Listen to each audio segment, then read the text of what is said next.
ਜੀ ਸਾਰੇ ਦੋਸਤਾਂ ਨੂੰ ਜੀ ਆਇਆਂ ਨੂੰ ਲਾਇਲਪੁਰ ਯੰਗ ਹਿਸਟੋਰੀਅਨ ਕਲੱਬ ਦੇ ਅੱਜ ਦੇ ਜਿਹੜਾ ਅਸੀਂ ਪ੍ਰੋਗਰਾਮ ਹਰ ਮੰਗਲਵਾਰ ਕਰਦੇ ਆ ਸਿਟੀ ਐਜ਼ ਇਟ ਵਾਸ ਵਿੱਚ ਸਾਰੇ ਦੋਸਤਾਂ ਨੂੰ ਜੀ ਆਇਆਂ ਨੂੰ।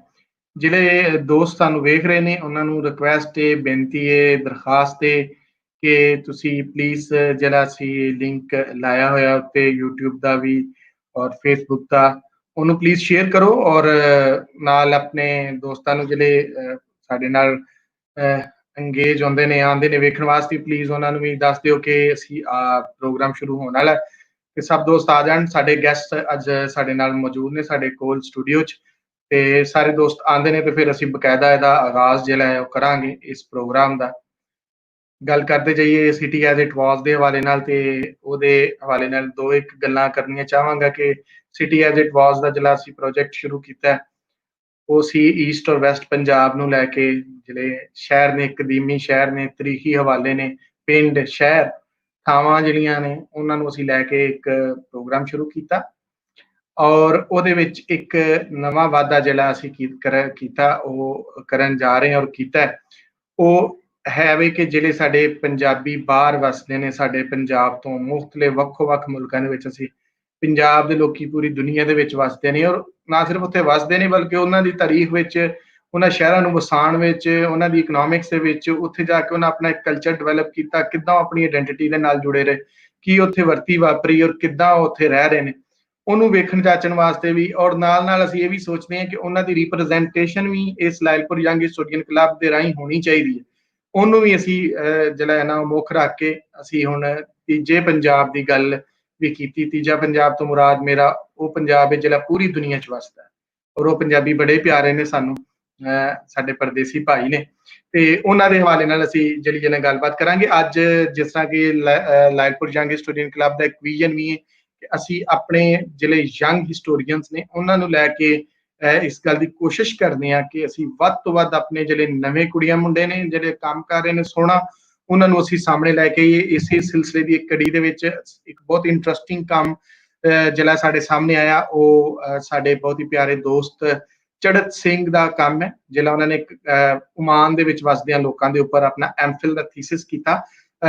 ਚੜ੍ਹਤ ਸਿੰਘ ਦੇ ਹਵਾਲੇ ਨਾਲ ਮੈਂ ਆਪਣੇ ਦੋਸਤਾਂ ਨੂੰ ਦੱਸਦਾ ਜਾਵਾਂ ਕਿ ਚੜ੍ਹਤ ਸਿੰਘ ਜਿਹੜੇ ਨੇ ਉਹਨਾਂ ਨੇ ਪੰਜਾਬੀ ਕਮਿਊਨਿਟੀ ਜਿਹੜੀ ਓਮਾਨ ਵਿੱਚ ਵਸਦੀ ਹੈ ਉਹਦੇ ਹਵਾਲੇ ਨਾਲ ਕੰਮ ਕੀਤਾ ਤੇ ਉਹਨਾਂ ਨੇ ਆਪਣਾ ਐਮਫਿਲ ਦਾ ਕੰਮ ਜਿਹੜਾ ਹੈ ਉਹ ਇਸ ਟੌਪਿਕ ਤੇ ਕੀਤਾ ਔਰ ਆਪ ਜਿਹੜੇ ਨੇ ਉਹ ਸਟੂਡੈਂਟ ਨੇ ਗੁਰੂ ਨਾਨਕ ਦੇਵ ਯੂਨੀਵਰਸਿਟੀ ਅੰਮ੍ਰਿਤਸਰ ਦੇ ਔਰ ਰਿਸਰਚ ਦੇ ਸਿਲਸਿਲੇ 'ਚ ਇਹ ਫਿਰ ਓਮਾਨ ਗਏ ਔਰ ਉੱਥੇ ਜਾ ਕੇ ਇਹਨਾਂ ਨੇ ਆਪ ਜਿਹੜੀ ਕਲੈਕਸ਼ਨ ਸੀ ਪ੍ਰਾਇਮਰੀ ਡਾਟਾ ਦੀ ਉਹ ਕੀਤੀ, ਉੱਥੇ ਦੇ ਲੋਕਾਂ ਨੂੰ ਮਿਲੇ, ਉੱਥੋਂ ਜਾ ਕੇ ਜਿਹੜੇ ਅਕਾਊਂਟ ਇਕੱਠੇ ਕੀਤੇ। ਸੋ ਇਹ ਬਹੁਤ ਹੀ ਇੰਟਰਸਟਿੰਗ ਇੱਕ ਟੌਪਿਕ ਸੀ ਔਰ ਅਸੀਂ ਉਹਨਾਂ ਨੂੰ ਰਿਕੁਐਸਟ ਕੀਤੀ ਕਿ ਤੁਸੀਂ ਆ ਕੇ ਆਪਣਾ ਜਿਹੜਾ ਹੈ ਆਪਣਾ ਜਿਹੜਾ ਐਕਸਪੀਰੀਅੰਸ ਹੈ ਔਰ ਜੋ ਤੁਸੀਂ ਉੱਥੋਂ ਸਿੱਖਿਆ ਉਹ ਸਾਡੇ ਨਾਲ ਜਿਹੜੀ ਹੈ ਉਹ ਸਾਂਝਾ ਕਰੋ ਤੇ ਉਹਨਾਂ ਦੀ ਬੜੀ ਮਿਹਰਬਾਨੀ ਅੱਜ ਸਾਡੇ ਨਾਲ ਨੇ ਔਰ ਆਪਣਾ ਕੰਮ ਸਾਡੇ ਨਾਲ ਸਾਂਝਾ ਕਰਨ ਵਾਸਤੇ ਹੈ। ਮੈਂ ਹੁਣ ਉਹਨਾਂ ਨੂੰ ਦਰਖਾਸਤ ਕਰਾਂਗਾ ਕਿ ਉਹ ਵੀ ਸਾਡੇ ਨਾਲ ਆਣ ਤੇ ਆਪਣੀ ਗੱਲਬਾਤ ਸਾਂਝੀ ਕਰਨ। ਜੀ ਚੜ੍ਹਤ ਸਿੰਘ ਜੀ ਆਇਆਂ ਨੂੰ ਲਾਇਲਪੁਰ ਯੰਗ ਹਿਸਟੋਰੀਅਨ ਕਲੱਬ ਵਿੱਚ। ਸਤਿ ਸ਼੍ਰੀ ਅਕਾਲ ਜੀ, ਥੈਂਕ ਯੂ। ਸਤਿ ਸ਼੍ਰੀ ਅਕਾਲ।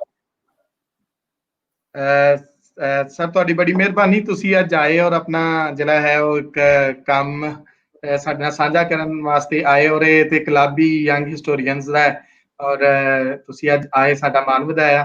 ਤੇ ਸਰ ਹੁਣ ਸਕਰੀਨ ਤੁਹਾਡੇ ਕੋਲ ਹੋਏਗੀ, ਅਸੀਂ ਮਿਲਾਂਗੇ ਤੁਹਾਡੀ ਗੱਲਬਾਤ ਤੋਂ ਬਾਅਦ ਕੁਝ ਕਮੈਂਟਸ ਔਰ ਸਵਾਲਾਂ। ਜੀ ਸਰ। ਠੀਕ ਹੈ ਜੀ, ਥੈਂਕ ਯੂ।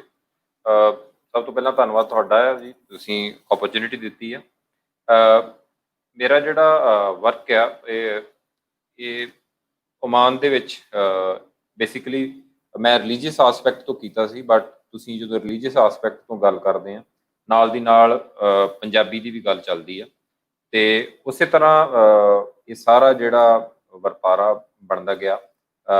ਐਕਚੁਅਲੀ ਮੈਨੂੰ ਮੇਰੀ ਐਮਫਿਲ ਦੇ ਥੀਸਿਸ ਦੀ ਆਪਸ਼ਨ ਸਾਨੂੰ ਮਿਲਦੀ ਸਾਰਿਆਂ ਨੂੰ ਪ੍ਰੈਕਟੀਕਲ ਵਰਕ ਕਰਨਾ ਹੁੰਦਾ। ਸੋ ਮੈਂ ਚੂਜ਼ ਕੀਤਾ ਕਿ ਮੈਂ ਕੋਈ ਅਜਿਹਾ ਵਰਕ ਕਰਾਂ, ਕੋਈ ਅਜਿਹਾ ਏਰੀਆ ਲੱਭਾਂ ਜਿੱਥੇ ਕੰਮ ਬਹੁਤ ਘੱਟ ਹੋਇਆ। ਸੋ ਬਾਈ ਚਾਂਸ ਹੀ ਮੇਰੀ ਓਮਾਨ ਦੇ ਨਾਲ ਪੁਰਾਣੀ ਸਾਂਝ ਸਮਝ ਲਓ ਤੁਸੀਂ। ਮੇਰੇ ਫਾਦਰ ਸਾਹਿਬ ਉੱਥੇ ਕੰਮ ਕਰਦੇ ਰਹੇ ਤੇ ਕਿਤੇ ਨਾ ਕਿਤੇ ਮੈਨੂੰ ਇਹ ਗੈਪ ਲੱਗਦਾ ਸੀ ਕਿ ਜਿਹੜੀ ਵੀ ਉੱਥੇ ਵਰਤਾਰਾ ਉਹਨਾਂ ਦੇ ਨਾਲ ਹੋਇਆ ਜਾਂ ਜਿਹੜੇ ਲੋਕ ਉਹਨਾਂ ਤੋਂ ਪਹਿਲਾਂ ਮਾਈਗ੍ਰੇਟ ਕੀਤੇ ਸਾਨੂੰ ਉਹ ਡਾਕੂਮੈਂਟਡ ਕਰ ਲੈਣਾ ਚਾਹੀਦਾ।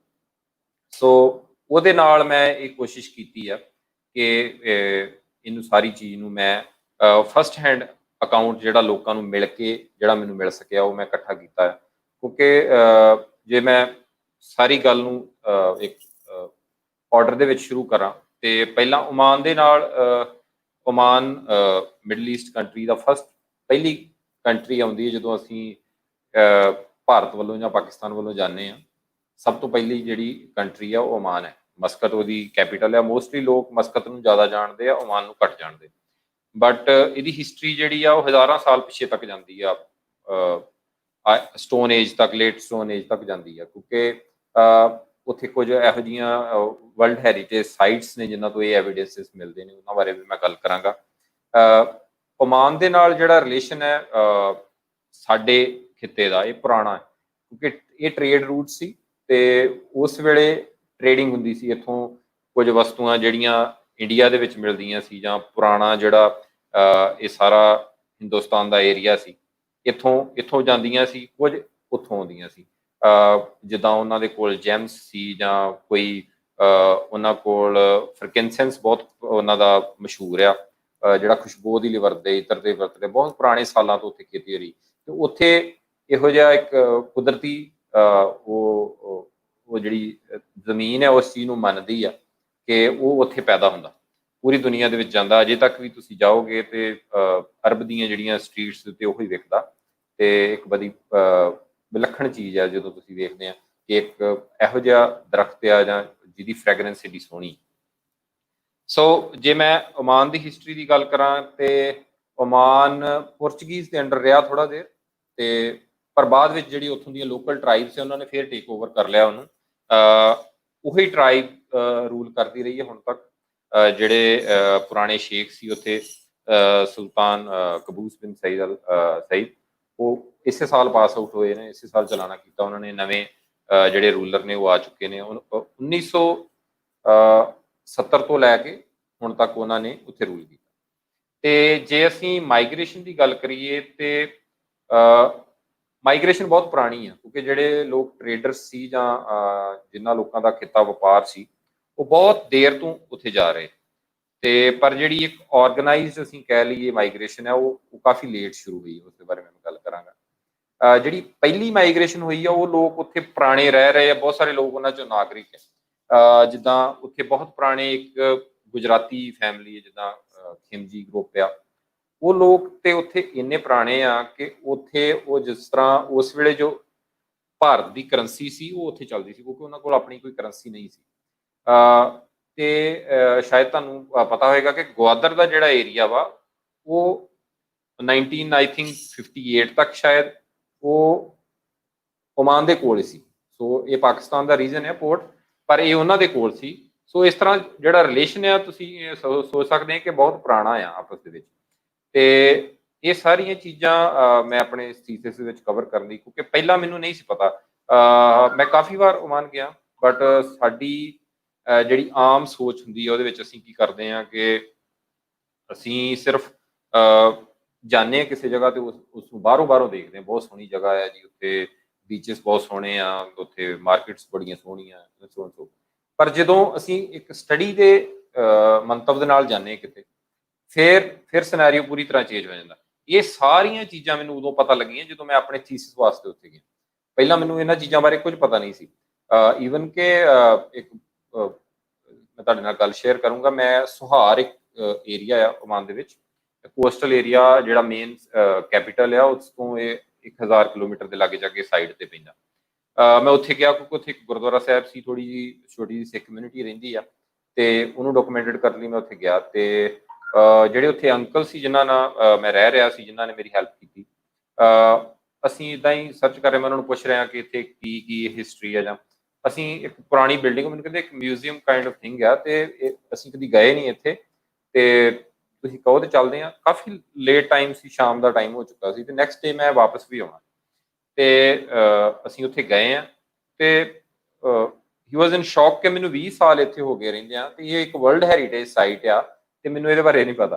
ਤੇ ਇਸ ਤਰ੍ਹਾਂ ਕਈ ਵਾਰੀ ਹੋ ਜਾਂਦਾ ਸਾਡੇ ਨਾਲ, ਜਦੋਂ ਅਸੀਂ, ਕਿਉਂਕਿ ਸਾਡਾ ਉਹ ਮੋਟਿਵ ਨਹੀਂ ਹੁੰਦਾ ਸਟੱਡੀ ਦਾ ਜਾਂ ਉਹਨਾਂ ਚੀਜ਼ਾਂ ਦਾ, ਤੇ ਫਿਰ ਇਹ ਚੀਜ਼ਾਂ ਸ਼ਾਇਦ ਸਾਡੀ ਨਿਗਾਹ ਤੋਂ ਕਈ ਵਾਰੀ ਪਰੇ ਰਹਿ ਜਾਂਦੀਆਂ। ਪਰ ਫੋਰਚੂਨੇਟ ਸੀ ਕਿ ਮੈਨੂੰ ਉਹਦਾ ਪਤਾ ਲੱਗਾ। ਉਹ ਇੱਕ ਵਰਲਡ ਹੈਰੀਟੇਜ ਸਾਈਟ ਹੈ, ਅਲਬਲੀ ਦਾ ਆਰਕੀਓਲੋਜੀਕਲ ਸਾਈਟ ਕਹਿੰਦੇ ਉਹਨੂੰ, ਡੇਟਸ ਬੈਕ ਟੂ 2500 ਏਡੀ ਦੇ ਲਾਗੇ ਜਾਗੇ ਤੋਂ। ਤੇ ਉਹ ਉਸ ਵੇਲੇ ਇੱਕ ਸਿਟੀ ਸੀ, ਪ੍ਰੋਪਰ ਡਿਵੈਲਪਡ ਸਿਟੀ ਹੈ। ਉਹਦੇ ਜਿਹੜੇ ਰੂਨਸ ਆ, ਉਹਦੇ ਜਿਹੜੇ ਅਵਸ਼ੇਸ਼ ਆ, ਉਹ ਅਜੇ ਤੱਕ ਉੱਥੇ ਮੌਜੂਦ ਨੇ। ਤੇ ਉੱਥੇ ਟ੍ਰੇਡ ਚੱਲਦੀ ਸੀ ਉਹਨਾਂ ਸਮਿਆਂ ਤੋਂ। ਬਾਅਦ ਵਿੱਚ ਉਹ ਸਿਟੀ ਕਿਸੇ ਦਾ ਕਾਰਨ ਆਈ ਥਿੰਕ ਕਿ ਉਹਦੇ ਉੱਥੋਂ ਡਿਸਟਰਕਸ਼ਨ ਹੋ ਗਈ ਸਾਰੀ, ਪਰ ਉਹ ਇੰਨੀ ਪੁਰਾਣੀ ਆ। ਉੱਥੇ ਵਰਲਡ ਹੈਰੀਟੇਜ ਸਾਈਟ ਬਣਾਇਆ ਗਿਆ ਉਸਨੂੰ। ਹੁਣ ਉਹਨਾਂ ਨੇ ਉਹ ਜਿਹੜੇ ਫਰਕਿੰਸਨਸ ਦੇ ਜਿਹੜੇ ਬੂਟੇ ਆ, ਜਿਹੜੇ ਕਿ ਉੱਥੇ ਪਹਿਲਾਂ ਨਹੀਂ ਸੀ ਹੁੰਦੇ, ਪਰ ਹੁਣ ਕਿਉਂਕਿ ਵਿਜ਼ਿਟਰਸ ਜਾਂਦੇ ਆ, ਇਸ ਕਰਕੇ ਉਹਨਾਂ ਨੇ ਉੱਥੇ ਲਗਾ ਕੇ ਰੱਖੇ ਆ ਵੱਖ-ਵੱਖ ਤਰ੍ਹਾਂ ਦੇ, ਜਿਹੜੇ 4-5 ਤਰ੍ਹਾਂ ਦੇ ਫਰਕਿੰਸਨਸ ਦੇ ਬੂਟੇ ਹੁੰਦੇ। ਤੇ ਉਹ ਫਿਰ ਮੈਨੂੰ ਉੱਥੋਂ ਸਾਰੀ ਹਿਸਟਰੀ, ਉੱਥੇ ਕਿਉਂਕਿ ਉਹਨਾਂ ਬਹੁਤ ਸੋਹਣਾ ਮਿਊਜ਼ੀਅਮ ਬਣਾਇਆ। ਉੱਥੇ ਕੁਝ ਅਜਿਹੇ ਅਵਸ਼ੇਸ਼ ਸੀ ਜਿਨ੍ਹਾਂ ਦੇ ਉੱਤੇ ਲਿਖਿਆ ਹੋਇਆ ਸੀ ਕਿ ਇਹਨਾਂ ਦਾ ਜਿਹੜਾ ਕਨੈਕਸ਼ਨ ਹੈ ਉਹ ਇੰਡੀਅਨ ਸਿਵਲਾਈਜੇਸ਼ਨ ਨਾਲ ਰਲਦਾ ਜਾ ਕੇ, ਕਿਉਂਕਿ ਉਹ ਟ੍ਰੇਡ ਚੱਲਦਾ ਸੀ। ਹੋ ਸਕਦਾ ਕੁਝ ਅਜਿਹੇ ਬਰਤਨ ਜਿਹੜੇ ਸਿਰਫ ਉਸ ਵੇਲੇ ਹਿੰਦੁਸਤਾਨ ਦੇ ਖਿੱਤੇ ਵਿੱਚ ਪਾਏ ਜਾਂਦੇ ਸੀ, ਉਹ ਉੱਥੇ ਮਿਲੇ। ਤੇ ਇਹਦਾ ਮਤਲਬ ਇਹ ਸੀ ਕਿ ਕੁਝ ਲੋਕ ਜਿਹੜੇ ਮਾਈਗ੍ਰੇਟ ਕੀਤੇ ਹੋਣਗੇ ਉਸ ਵੇਲੇ, ਉਹ ਆਪਣੇ ਨਾਲ ਲੈ ਕੇ ਗਏ। ਤੇ ਇਹ ਸਾਰੀ ਜਿਹੜੀ ਮੈਂ ਵਿੱਚ ਡਾਕੂਮੈਂਟਰੀ ਕਰਨ ਦਾ ਮੈਨੂੰ ਮੌਕਾ ਮਿਲਿਆ, ਫਿਰ ਮੈਨੂੰ ਵਿਜ਼ਿਟ ਕਰਨ ਦਾ ਮੌਕਾ ਮਿਲਿਆ। ਇਹ ਸਾਰਾ ਕੁਝ ਜਿਹੜਾ ਇੱਕ ਮਿਊਜ਼ੀਅਮ ਮਸਕਟ ਸਿਟੀ ਦੇ ਵਿੱਚ ਆ, ਉਹ ਵੀ ਮੈਂ ਵਿਜ਼ਿਟ ਕੀਤਾ।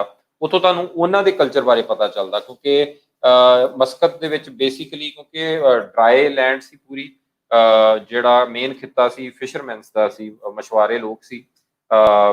ਉਹੀ ਮੇਨ ਚੀਜ਼ਾਂ ਖਜੂਰਾਂ, ਕਾਵਾ ਤੇ ਬੇਸਿਕ ਚੀਜ਼ਾਂ ਦੇ ਉੱਤੇ ਸਰਵਾਈਵ ਕਰਦੇ ਸੀ। ਬਹੁਤ ਹਾਰਡ ਕੰਡੀਸ਼ਨਸ ਰਹੀਆਂ ਹੋਣਗੀਆਂ ਉਸ ਵੇਲੇ, ਕਿਉਂਕਿ ਖੇਤੀ ਦੇ ਕੋਈ ਸਾਧਨ ਨਹੀਂ ਸੀ। ਤੇ ਉਹ ਕਿਸ ਤਰ੍ਹਾਂ ਡੇਟਸ ਨੂੰ ਪ੍ਰੀਜ਼ਰਵ ਕਰਦੇ ਸੀ, ਜਿਸ ਤਰ੍ਹਾਂ ਸਾਡੇ ਇੱਥੇ ਪਹਿਲਾਂ ਕੱਚੇ ਘਰ ਹੁੰਦੇ ਸੀ, ਉਸੇ ਤਰ੍ਹਾਂ ਦਾ ਕੁਝ ਉੱਥੇ ਰਹਿਣ ਸਹਿਣ ਸੀ। ਉਹਨਾਂ ਦੇ ਵਿੱਚ ਲੋਕ ਕਿੱਦਾਂ ਇੱਕ ਛੋਟਾ ਜਿਹਾ ਕਮਰਾ ਬਣਾ ਕੇ ਵਿੱਚ ਡੇਟਸ ਨੂੰ ਪ੍ਰੀਜ਼ਰਵ ਕਰਦੇ ਸੀ, ਖਜੂਰਾਂ ਨੂੰ, ਫਿਰ ਉਹੀ ਯੂਜ਼ ਹੁੰਦੀਆਂ ਸੀ ਟਾਈਮ। ਅਜੇ ਵੀ ਅਸੀਂ ਜਾਈਏ ਤੇ ਉਹਨਾਂ ਦੀ ਪ੍ਰਾਹੁਣਾਚਾਰੀ ਦਾ ਮੇਨ ਸੋਰਸ ਹੀ ਉਹ ਆ। ਅਜੇ ਵੀ ਉਹ ਕਾਵਾ ਤੇ ਖਜੂਰਾਂ ਹੀ ਤੁਹਾਨੂੰ ਆਫਰ ਕਰਨਗੇ, ਕਿਉਂਕਿ ਉਹਨਾਂ ਦੀ ਟ੍ਰੈਡੀਸ਼ਨ ਹੈ ਪੁਰਾਣੀ।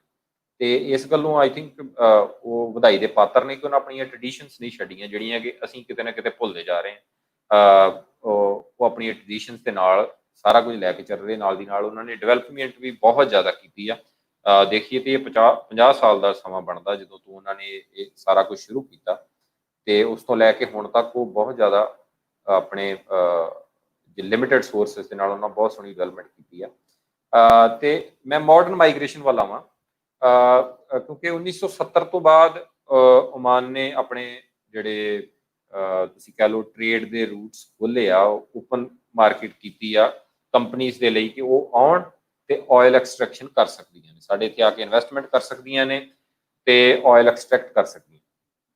ਤੇ ਜਦੋਂ ਉਹ ਕੰਪਨੀਜ਼ ਆਈਆਂ, ਕਿਉਂਕਿ ਓਮਾਨ ਉਸ ਵੇਲੇ ਤੱਕ ਲੋਕਲ ਰੂਲਰਸ ਦੇ ਅੰਡਰ ਸੀ, ਕੋਈ ਬਾਹਰ ਦੀ ਇੰਟਰਫੇਰੈਂਸ ਨਹੀਂ ਸੀ, ਉਹਨਾਂ ਕੋਲ ਕੋਈ ਆਰਗੇਨਾਈਜ਼ਡ ਸੈਕਟਰ ਨਹੀਂ ਸੀ। ਤੇ ਇਸ ਕਰਕੇ ਉਹਨਾਂ ਦੀ ਇਹ ਲੋੜ ਸੀ ਕਿ ਸਕਿਲਡ ਵਰਕਰ ਉਹਨਾਂ ਨੂੰ ਚਾਹੀਦੇ ਸੀ। ਭਾਵੇਂ ਉਹ ਕੋਈ ਵੀ ਡਿਪਾਰਟਮੈਂਟ ਲੈ ਲਓ, ਤੁਸੀਂ ਆਰਮੀ ਦੀ ਗੱਲ ਕਰੋ, ਪੁਲਿਸ ਦੀ ਗੱਲ ਕਰੋ, ਐਗਰੀਕਲਚਰ ਸਾਈਡ ਦੀ ਗੱਲ ਕਰੋ, ਹਾਰਟੀਕਲਚਰ ਹੋ ਗਿਆ ਜਿਹਦੇ ਵਿੱਚ, ਤੇ ਸਾਰੇ ਡਿਪਾਰਟਮੈਂਟਸ। ਸੋ ਆਈ ਥਿੰਕ ਇਹ ਬੜੀ ਵਧੀਆ ਓਪਰਚੁਨਿਟੀ ਸੀ ਸਾਡੇ ਲੋਕਾਂ ਵਾਸਤੇ, ਕਿਉਂਕਿ ਜਿਹੜੀ ਮਾਈਗ੍ਰੇਸ਼ਨ ਪੰਜਾਬ ਤੋਂ ਹੋ ਰਹੀ ਸੀ ਉਸ ਵੇਲੇ, ਉਹਦੇ ਵਿੱਚ ਕਾਫੀ ਲੋਕ ਮਾਈਗ੍ਰੇਟ ਕਰਨਾ ਚਾਹ ਰਹੇ ਸੀ, ਪਰ ਉਹਨਾਂ ਕੋਲ ਕੋਈ ਇਹੋ ਜਿਹੀ ਜਗ੍ਹਾ ਨਹੀਂ ਸੀ ਜਿੱਥੇ ਉਹ ਈਜ਼ੀਲੀ ਜਾ ਸਕਣ। ਸੋ ਆਈ ਥਿੰਕ ਕਿ ਇਹ ਈਜ਼ੀ ਟੂ ਅਪਰੋਚ ਸੀ, ਈਵਨ ਦੋ ਕਿ ਲੋਕਾਂ ਨੂੰ ਜਿਹੜੇ ਪਹਿਲਾਂ ਗਏ, ਈਵਨ ਕਿ ਮੇਰੇ ਫਾਦਰ ਸਾਹਿਬ ਜਦੋਂ ਗਏ ਆ ਫਸਟ ਟਾਈਮ, ਉਦੋਂ ਬਾਏ ਸ਼ਿਪ ਹੀ ਗਏ ਆ, ਉਦੋਂ ਜਹਾਜ਼ਾਂ ਦੇ ਰਾਹੀਂ ਜਾਣਾ ਪੈਂਦਾ ਸੀ, ਸਮੁੰਦਰੀ ਜਹਾਜ਼ ਰਾਹੀਂ। ਬਾਅਦ ਵਿੱਚ ਐਰੋਪਲੇਨਸ ਜਾਂ ਹਵਾਈ ਜਹਾਜ਼ ਸ਼ੁਰੂ ਹੋ ਗਏ, ਪਰ ਪਹਿਲਾਂ ਇਸੇ ਤਰ੍ਹਾਂ ਲੋਕ ਗਏ। ਬਟ ਫਿਰ ਵੀ ਇਹਨਾਂ ਨੂੰ ਆਈ ਥਿੰਕ ਕਿ ਈਜ਼ੀ ਲੱਗਾ ਕਿ ਨੇੜੇ ਆ ਤੇ ਉੱਥੇ ਜੌਬ ਦੀ ਰਿਕੁਆਇਰਮੈਂਟ ਵੀ ਸੀ, ਇਹਨਾਂ ਨੂੰ ਆਫਰ ਮਿਲ ਗਈ। ਤੇ ਜਿਸ ਤਰ੍ਹਾਂ ਮੈਂ ਆਪਣੀ ਸਟੱਡੀ ਦੇ ਵਿੱਚ ਮੈਨੂੰ ਮੌਕਾ ਮਿਲਿਆ ਕੁਝ ਉਹਨਾਂ ਲੋਕਾਂ ਨੂੰ ਮਿਲਣ ਦਾ ਜਿਹੜੇ ਵੈਰੀ ਅਰਲੀ ਮਾਈਗ੍ਰੈਂਟ ਸੀ, ਜਿਹਨੇ ਪਹਿਲਾਂ ਗਏ, ਤੇ ਜਾਂ ਜਿਹੜੇ ਕੁਝ ਹਾਇਰ ਪੋਜੀਸ਼ਨਸ ਤੇ ਰਹੇ, ਕਿ ਉਹਨਾਂ ਪੋਜੀਸ਼ਨਸ ਤੋਂ ਤੁਹਾਨੂੰ ਬੈਟਰ ਸਿਨੈਰੀਓ ਪਤਾ ਲੱਗ ਜਾਂਦਾ ਕਿ ਕਿਸ ਤਰ੍ਹਾਂ ਦੀ ਸਥਿਤੀ ਆ ਇੱਥੇ ਆਪਣੇ ਲੋਕਾਂ ਦੀ, ਜਾਂ ਉਹਨਾਂ ਦੀਆਂ ਕੀ ਮੁਸ਼ਕਲਾਂ ਨੇ, ਜਾਂ ਉਹਨਾਂ ਦੀ ਕਿਸ ਤਰ੍ਹਾਂ ਹੈਲਪ ਕੀਤੀ ਜਾ ਸਕਦੀ ਹੈ। ਤੇ ਫਿਰ ਉਹਨਾਂ ਨੂੰ ਜ਼ਿਆਦਾ ਪਤਾ ਸੀ ਕਿ ਇੱਥੇ ਕੌਣ ਕਦੋਂ ਆਇਆ। ਤੇ 1970 ਤੋਂ ਪਹਿਲਾਂ ਕੁਝ ਗਿਣਤੀ ਦੇ ਲੋਕ ਹੋਣਗੇ ਜਿਹੜੇ ਉੱਥੇ ਹਿੰਦੁਸਤਾਨੀ ਬੈਕਗਰਾਊਂਡ ਦੇ ਜਾਂ ਪੰਜਾਬੀ ਬੈਕਗਰਾਊਂਡ ਦੇ ਸੀ, ਪਰ 1970 ਤੋਂ ਬਾਅਦ ਉੱਥੇ ਮਾਈਗ੍ਰੇਸ਼ਨ ਸ਼ੁਰੂ ਹੋਈ। ਤੇ ਪਹਿਲਾਂ ਸਾਰਿਆਂ ਤੋਂ ਲੇਬਰ ਕਲਾਸ ਹੀ ਜਾਂਦੀ ਹੈ, ਲੇਬਰ ਕਲਾਸ ਮਾਈਗ੍ਰੇਟ ਕੀਤੀ ਆ ਬਲਕ ਦੇ ਵਿੱਚ। ਜਿਹੜੀ ਆਰਮੀ ਦੇ ਵਿੱਚ ਮਾਈਗ੍ਰੇਸ਼ਨ ਸੀ ਜਾਂ ਜਿਹੜੇ ਲੋਕਾਂ ਨੇ ਉੱਥੇ ਆਰਮੀ ਬੈਂਡ ਦੇ ਵਿੱਚ ਵੀ ਸਰਵ ਕੀਤਾ, ਨੇਵਲ ਬੇਸ ਜਿਹੜਾ 에ਅਰ ਬੇਸ ਹੁੰਦਾ ਸੀ, 에ਅਰ ਟਾਕ ਕੰਟਰੋਲ ਰੂਮ, ਉਹਦੇ ਵਿੱਚ ਵੀ ਪੰਜਾਬੀ ਸੀਗੇ, ਸਿੱਖ ਸੀਗੇ। ਤੇ ਉਹਨਾਂ ਸਾਰਿਆਂ ਨੇ ਉੱਥੇ ਲੰਮਾ ਸਮਾਂ ਆਪਣੀਆਂ ਸਰਵਿਸਿਜ਼ ਦਿੱਤੀਆਂ। ਤੇ ਜਿਉਂ-ਜਿਉਂ ਉੱਥੋਂ ਦੇ ਲੋਕਲ ਤੁਸੀਂ ਬੱਚੇ ਕਹਿ ਲਓ, ਜਿਹੜੀ ਉਹਨਾਂ ਦੀ ਜਨਰੇਸ਼ਨ ਅਗਲੀ ਸੀ, ਉਹ ਸਿੱਖਦੀ ਗਈ ਚੀਜ਼ਾਂ, ਤੇ ਉਵੇਂ-ਉਵੇਂ ਸਾਡੇ ਜਿਹੜੇ ਲੋਕ ਸੀ ਉਹਨਾਂ ਦਾ ਨੰਬਰ ਆਫ ਪਾਰਟਿਸਿਪੇਸ਼ਨ ਘਟਦਾ ਗਿਆ। ਸੋ ਇਸ ਤਰ੍ਹਾਂ ਇਹ ਸਾਰਾ ਪ੍ਰੋਸੈਸ ਚੱਲਿਆ, ਤੇ ਹੁਣ ਕਾਫੀ ਲਿਮਿਟਡ ਨੰਬਰ ਆਫ ਪੀਪਲ ਨੇ ਜਿਹੜੇ ਗਵਰਨਮੈਂਟ ਸੈਕਟਰ ਦੇ ਵਿੱਚ ਨੇ ਉੱਥੇ। ਪਰ ਪਹਿਲਾਂ ਇਨੀਸ਼ੀਅਲੀ ਸਟਾਰਟਿੰਗ ਦੇ ਵਿੱਚ ਕਾਫੀ ਵੱਡੇ ਤਾਦਾਦ ਦੇ ਵਿੱਚ ਸਾਡੇ ਲੋਕਾਂ ਨੇ ਉੱਥੇ ਸਰਵਿਸ ਦਿੱਤੀ ਆ, ਤੇ ਤਾਂ ਹੀ ਸ਼ਾਇਦ ਆਈ ਥਿੰਕ ਉਹਨਾਂ ਦੇ ਦਿਲਾਂ ਦੇ ਵਿੱਚ ਸਾਡੇ ਪੰਜਾਬੀਆਂ ਦੇ ਲਈ, ਸਿੱਖਾਂ ਦੇ ਲਈ, ਜਾਂ ਸਾਡੀ ਜਿਹੜੀ ਕਮਿਊਨਿਟੀ ਹੈ ਇਸ ਪਾਰਟ ਆਫ ਵਰਲਡ ਦੀ, ਉਹਦੇ ਲਈ ਕਾਫੀ ਇੱਜ਼ਤ ਆ, ਉਹਨਾਂ ਦੀ ਰਿਸਪੈਕਟ ਕਰਦੇ ਆ ਉਹ ਲੋਕ, ਕਿ ਇਹ ਹਾਰਡ ਵਰਕਿੰਗ ਲੋਕ ਨੇ, ਇਹਨਾਂ ਨੇ ਸਾਡੀ ਕੰਟਰੀ ਬਿਲਟ ਅਪ ਕਰਨ ਦੇ ਵਿੱਚ ਸਾਡੀ ਮਦਦ ਕੀਤੀ। ਸੋ ਇਸੇ ਤਰ੍ਹਾਂ ਜਿਸ ਤਰ੍ਹਾਂ ਮੈਂ ਕਿਹਾ ਕਿ ਆਰਮੀ ਦੀ ਹਾਇਰ ਪੋਜੀਸ਼ਨ ਤੇ ਲੋਕ ਸੀ, ਪੁਲਿਸ ਦੀ ਹਾਇਰ ਪੋਜੀਸ਼ਨ ਤੇ ਲੋਕ ਸੀ, ਇਸੇ ਤਰ੍ਹਾਂ ਹਾਰਟੀਕਲਚਰ ਦੇ ਵਿੱਚ ਸਾਡੇ ਇੱਥੋਂ ਨਰਿੰਦਰ ਸਿੰਘ ਮਾਨ ਜੀ, ਉਹ ਅਜੇ ਦਿੱਲੀ ਦੇ ਵਿੱਚ ਹੀ ਨੇ, ਕਾਫੀ ਓਲਡ ਏਜ ਦੇ ਵਿੱਚ ਨੇ। ਮੈਨੂੰ ਮੌਕਾ ਮਿਲਿਆ ਮੇਰੀ ਸਟੱਡੀ ਦੇ ਦੌਰਾਨ ਉਹਨਾਂ ਨਾਲ ਜਾ ਕੇ ਪਰਸਨਲੀ ਮਿਲਣ ਦਾ, ਕਿਉਂਕਿ ਮੈਂ ਚਾਹੁੰਦਾ ਸੀ ਕਿ ਸ਼ਾਇਦ ਖੁਦਾ ਨਾ ਖਾਸਤਾ ਜਦੋਂ ਵੀ ਅਸੀਂ ਇੱਕ ਸਰਟਨ ਏਜ ਤੋਂ ਉੱਪਰ ਹੋ ਜਾਂਦੇ ਹਾਂ, ਤੇ ਵੀ ਐਕਸਪੈਕਟ ਕਿ ਵੀ ਆਰ ਨਾਟ ਸ਼ੋਰ ਕਿ ਕਿੰਨਾ ਉਮਰ ਦਾ ਤਕਾਜ਼ਾ ਆ ਜੇ, ਉਹ ਤਾਂ ਕਿਸੇ ਦਾ ਵੀ ਨਹੀਂ ਪਤਾ ਕਿ ਕਦੋਂ ਜਾਣਾ। ਪਰ ਮੈਨੂੰ ਮੌਕਾ ਮਿਲਿਆ ਕਿ ਮੈਂ ਉਹਨਾਂ ਦੇ ਮੂੰਹ ਤੋਂ ਉਹ ਚੀਜ਼ਾਂ ਸੁਣ ਸਕਿਆ। ਉਹਨਾਂ ਨੇ ਮੈਨੂੰ ਦੱਸਿਆ ਕਿ ਕਿਸ ਤਰ੍ਹਾਂ ਉਹ ਪਹਿਲਾਂ ਡੈਪੂਟੇਸ਼ਨ ਤੇ ਗਏ ਇੱਥੋਂ ਇੰਡੀਆ ਤੋਂ, ਫਿਰ ਉਹਨਾਂ ਨੇ ਉੱਥੇ ਉਹਨਾਂ ਨੂੰ ਆਫਰ ਮਿਲ ਗਈ ਕਿ ਤੁਸੀਂ ਸਾਡੇ ਲਈ ਹੀ ਕੰਮ ਕਰੋ, ਕਿਉਂਕਿ ਸਾਨੂੰ ਇੱਥੇ ਲੋੜ ਆ ਹਾਰਟੀਕਲਚਰ ਦੀ, ਕਿਉਂਕਿ ਉੱਥੇ ਬਹੁਤ ਲੋੜ ਸੀ। ਪੂਰੀ ਸੋਇਲ ਦੀ ਲੇਅਰ ਤੁਹਾਨੂੰ ਵੱਖਰੀ ਤਰ੍ਹਾਂ ਦੀ ਵਿਛਾਉਣੀ ਪੈਂਦੀ ਹੈ ਜੇ ਤੁਸੀਂ ਉੱਥੇ ਕੋਈ ਫਲਾਵਰ ਪੈਦਾ ਕਰਨਾ, ਫੁੱਲ ਪੈਦਾ ਕਰਨਾ, ਜਾਂ ਕੋਈ ਫਲ ਪੈਦਾ ਕਰਨਾ, ਜਾਂ ਗਰੀਨਰੀ ਲਿਆਉਣੀ। ਉਹਦੇ ਲਈ ਬਹੁਤ ਸਾਰੀ ਐਫਰਟ ਸੀ। ਉਹਨਾਂ ਨੇ ਬਹੁਤ ਸਾਰੀ ਰਿਕਰੂਟਮੈਂਟ ਕੀਤੀ ਆ ਪੰਜਾਬੀਆਂ ਦੀ, ਨਾਲੇ ਹੋਰ ਖਿੱਤਿਆਂ ਚੋਂ ਲੋਕਾਂ ਦੀ, ਤੇ ਉਹ ਸਾਰੇ ਲੋਕਾਂ ਨੇ ਉੱਥੇ ਗਾਰਡਨਿੰਗ ਦੇ ਵਿੱਚ ਬਹੁਤ ਸਾਰਾ ਨਾਮ ਬਣਾਇਆ।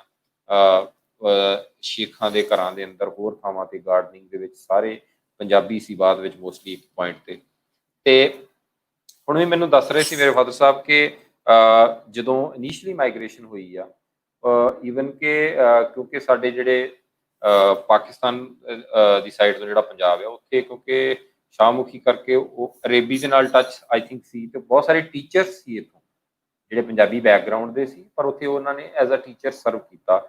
ਅਜੇ ਹੁਣ ਵੀ ਉੱਥੇ ਬਹੁਤ ਸਾਰੇ ਡਾਕਟਰਸ ਨੇ ਜਿਹੜੇ ਪਾਕਿਸਤਾਨੀ ਪੰਜਾਬ ਤੋਂ ਨੇ। ਜੇ ਇਸ ਸਾਈਡ ਦੇ ਪੰਜਾਬ ਦੀ ਗੱਲ ਕਰੀਏ, ਬਹੁਤ ਸਾਰੇ ਲੋਕਾਂ ਦੇ ਆਪਣੇ ਬਿਜ਼ਨਸਿਸ ਨੇ। ਉਸ ਸਾਈਡ ਦੇ ਪੰਜਾਬ ਦੇ ਵੀ ਆਪਣੇ ਕ੍ਰੈਸ਼ਰਸ ਨੇ ਲੋਕਾਂ ਦੇ। ਬਹੁਤ ਸਾਰੇ ਲੋਕ ਉੱਥੇ ਪੱਕੇ ਸੈਟਲ ਵੀ ਹੋ ਗਏ। ਕੁਝ ਲੋਕ ਜਿਹੜੇ ਪਹਿਲਾਂ ਗਏ, ਜਿਨ੍ਹਾਂ ਨੇ ਆਰਮੀ ਦੇ ਵਿੱਚ ਵੱਡੀਆਂ ਪੋਸਟ ਤੇ ਸਰਵ ਕੀਤਾ, ਉਹਨਾਂ ਨੇ ਉੱਥੋਂ ਦੀ ਨਾਗਰਿਕਤਾ ਵੀ ਲੈ ਲਈ। ਉਹਨਾਂ ਨੇ ਜਿਹੜਾ ਉੱਥੇ ਪਹਿਲਾ ਇੱਕ ਤੁਸੀਂ ਸ਼ਾਪਿੰਗ ਕੰਪਲੈਕਸ ਕਹਿ ਲਓ ਰੂਬੀ ਦੇ ਵਿੱਚ, ਉਹ ਵੀ ਇੱਕ ਪੰਜਾਬੀ ਦਾ ਸੀ। ਉੱਥੇ ਨਸੀਮ ਇੱਕ ਗਰਾਜ ਐਂਡ ਬਹੁਤ ਵੱਡਾ ਐਮਪਾਇਰ ਆ। ਉੱਥੇ ਵੱਖ-ਵੱਖ ਖਿੱਤਿਆਂ ਦੇ ਵਿੱਚ ਤੁਸੀਂ ਕਹਿ ਲਓ ਕਿ ਹਰ ਇੱਕ ਸੌਰਟ ਆਫ ਉੱਥੇ ਜਿਹੜੇ ਰੈਸਟੋਰੈਂਟਸ ਨੇ, ਜਿਹੜੇ ਉਹਨਾਂ ਦੇ ਬਿਜ਼ਨਸ ਦੇ ਵਿੱਚ ਪੰਜਾਬੀ ਬਹੁਤ ਵੱਡੇ ਪੱਧਰ ਤੇ ਨੇ। ਕਿਉਂਕਿ ਮੈਂ UAE ਵਿੱਚ ਮੈਨੂੰ 4 ਸਾਲ ਰਹਿਣ ਦਾ ਮੌਕਾ ਮਿਲਿਆ। ਉੱਥੇ ਵੀ ਅਸੀਂ ਜਦੋਂ ਖਾਣੇ ਦੀ ਗੱਲ ਕਰਦੇ ਹਾਂ, ਕਿਉਂਕਿ ਸਾਡਾ ਖਾਣਾ ਇੱਕ ਤਰ੍ਹਾਂ ਦਾ, ਸਾਨੂੰ ਹੋ ਸਕਦਾ ਕਿਸੇ ਹੋਰ ਤਰ੍ਹਾਂ ਦੇ ਰੈਸਟੋਰੈਂਟ ਤੇ ਜਾਂ ਢਾਬੇ ਤੇ ਜਾਂ ਕਿਤੇ ਜਾ ਕੇ ਖਾਣ ਦਾ ਉਹ ਸਵਾਦ ਨਾ ਆਵੇ ਜੋ ਕਿਸੇ ਇੱਕ ਪੰਜਾਬੀ ਦੇ ਢਾਬੇ ਤੇ ਜਾ ਕੇ ਆਊਗਾ। ਸੋ ਕਿਉਂਕਿ ਵੱਡੇ ਨੰਬਰ ਦੇ ਵਿੱਚ ਸਾਡੇ ਲੋਕ ਨੇ ਉੱਥੇ। ਆਈ ਥਿੰਕ ਰਫਲੀ ਜੇ ਮੈਂ ਗੱਲ ਕਰਾਂ, ਓਮਾਨ ਦੇ ਵਿੱਚ 6 ਲੱਖ ਦੇ ਲਾਗੇ ਜਾਗੇ ਭਾਰਤ ਤੋਂ ਮਾਈਗ੍ਰੇਟਡ ਲੋਕ ਨੇ, ਤੇ ਅਰਾਊਂਡ 4 ਲੱਖ ਆਈ ਥਿੰਕ ਜਿਹੜੇ ਪਾਕਿਸਤਾਨੀ ਪੰਜਾਬੀ ਜਾਂ ਟੋਟਲ ਪਾਕਿਸਤਾਨ ਤੋਂ ਕਹਿ ਲਈਏ ਉਹ ਨੇ। ਸੋ ਇੱਕ ਬਹੁਤ ਵੱਡੇ ਨੰਬਰ ਦੇ ਵਿੱਚ ਮਾਈਗ੍ਰੇਸ਼ਨ ਹੈ। ਜਦੋਂ ਤੁਸੀਂ ਕੰਮ ਕਰਦੇ ਆ ਉੱਥੇ, ਤੇ ਤੁਹਾਡਾ ਰੋਜ਼ ਆਪਸ ਦੇ ਵਿੱਚ ਇਨਕਾਊਂਟਰ ਹੁੰਦਾ, ਤੁਸੀਂ ਰੋਜ਼ ਮਿਲਦੇ ਆ ਕਿਸੇ ਨਾ ਕਿਸੇ ਨਵੇਂ ਬੰਦੇ ਨੂੰ ਜਿਹੜਾ ਇੱਕ ਸਰਟਨ ਏਰੀਏ 'ਚੋਂ। ਤੇ ਇਸ ਤਰ੍ਹਾਂ ਇਹ ਸਾਰਾ ਜਿਹੜਾ ਇਹਦਾ ਬੈਕਗਰਾਊਂਡ ਹੈ ਇਹਦਾ ਬਣਦਾ। ਤੇ ਜਦੋਂ ਅਸੀਂ ਪ੍ਰੈਜ਼ੈਂਟ ਟਾਈਮ ਦੀ ਗੱਲ ਕਰਦੇ ਹਾਂ, ਤੇ ਕਿਉਂਕਿ ਤੁਸੀਂ ਆਪਣੀ ਮਾਤਰ ਭਾਸ਼ਾ ਤੋਂ, ਆਪਣੇ ਦੇਸ਼ ਤੋਂ ਦੂਰ ਹੁੰਦੇ ਆ, ਬਹੁਤ ਸਾਰੇ ਚੈਲੰਜਸ ਵੀ ਆਉਂਦੇ ਆ, ਤੇ ਉਹਨਾਂ ਦੀ ਵੀ ਗੱਲ ਅਸੀਂ ਕਰਾਂਗੇ। ਇਨੀਸ਼ੀਅਲੀ ਉੱਥੇ ਜਦੋਂ ਗੱਲ ਕਰਦੇ ਹਾਂ ਅਸੀਂ, ਸਾਡੀਆਂ ਜਿਹੜੀਆਂ ਪ੍ਰੈਜ਼ੈਂਸ ਦੀ, ਉੱਥੇ ਇੱਕ ਹਿੰਦੂ ਟੈਂਪਲ ਹੈ ਜਿਹੜਾ ਕਿ ਉੱਥੇ 200 ਸਾਲ ਤੋਂ ਉੱਥੇ ਪੁਰਾਣਾ ਹੈ। ਮੈਂ ਉਹਨੂੰ ਵਿਜ਼ਿਟ ਕੀਤਾ ਉੱਥੇ। ਉਹਨਾਂ ਨੇ ਹੁਣ ਉਹਨੂੰ ਰੀਸਟਰਕਚਰ ਕਰ ਲਿਆ ਪਰ ਕਿਉਂਕਿ ਹਿੰਦੂ ਫੈਮਿਲੀਜ਼ ਮੈਂ ਤੁਹਾਨੂੰ ਦੱਸਿਆ ਤੋਂ ਗੁਜਰਾਤ ਤੋਂ ਪੁਰਾਣੇ ਵਪਾਰੀ ਕਾਫੀ ਦੇਰ ਪਹਿਲਾਂ ਤੋਂ ਜਾ ਕੇ ਉੱਥੇ ਸਟੈਬਲਿਸ਼ ਹੋ ਚੁੱਕੇ ਤੇ ਉਹ ਇਸ ਕਰਕੇ ਉਹਨਾਂ ਦੇ ਵਰਸ਼ਿਪ ਪਲੇਸ ਸੀ।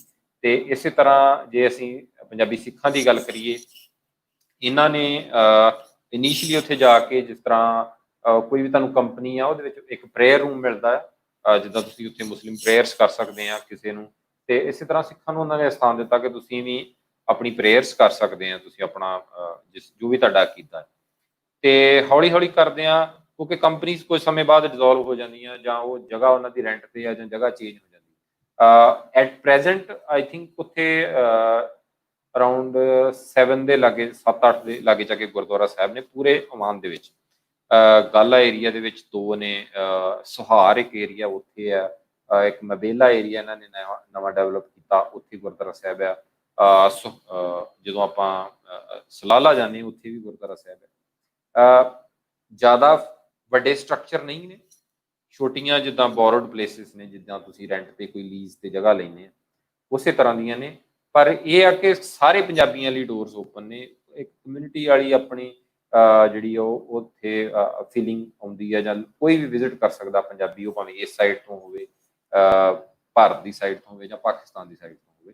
ਤੇ ਬਹੁਤ ਵਾਰੀ ਇਹ ਜਦੋਂ ਨਵੇਂ ਬੱਚੇ ਮਾਈਗ੍ਰੇਟ ਕਰਦੇ ਨੇ ਜਾਂ ਕੋਈ ਨਵਾਂ ਪਰਸਨ ਮਾਈਗ੍ਰੇਟ ਕਰਦਾ, ਉਹਦੇ ਲਈ ਇਹ ਬਹੁਤ ਇੰਪੋਰਟੈਂਟ ਰੋਲ ਪਲੇ ਕਰਦੇ ਉਹਨੂੰ, ਆਈ ਥਿੰਕ ਉਹਨੂੰ ਐਸਟੈਬਲਿਸ਼ ਕਰਨ ਦੇ ਵਿੱਚ ਜਾਂ ਉਹਨੂੰ ਇੱਕ ਮੋਰਲ ਸਪੋਰਟ ਦੇਣ ਦੇ ਵਿੱਚ। ਜਦੋਂ ਅਸੀਂ ਨਵੇਂ ਬਾਹਰ ਜਾਂਦੇ ਹਾਂ ਪਰਿਵਾਰ ਤੋਂ ਦੂਰ ਜਾਂ ਕਿਤੇ ਵੀ, ਤੇ ਫਿਰ ਜੇ ਇਸ ਤਰ੍ਹਾਂ ਦਾ ਕੋਈ ਸਥਾਨ ਸਾਨੂੰ ਮਿਲ ਜਾਵੇ ਜਿੱਥੇ ਸਾਡੀ ਕਮਿਊਨਿਟੀ ਇਕੱਠੀ ਹੁੰਦੀ ਹੋਵੇ ਜਾਂ ਸਾਡੀ ਬੋਲੀ ਜਾਣਨ ਵਾਲੇ ਲੋਕ ਇਕੱਠੇ ਹੁੰਦੇ ਹੋਣ, ਤੇ ਉਹ ਇੱਕ ਬੜਾ ਤੁਹਾਨੂੰ ਪੋਜ਼ਿਟਿਵ ਸਪੋਰਟ ਮਿਲਦੀ।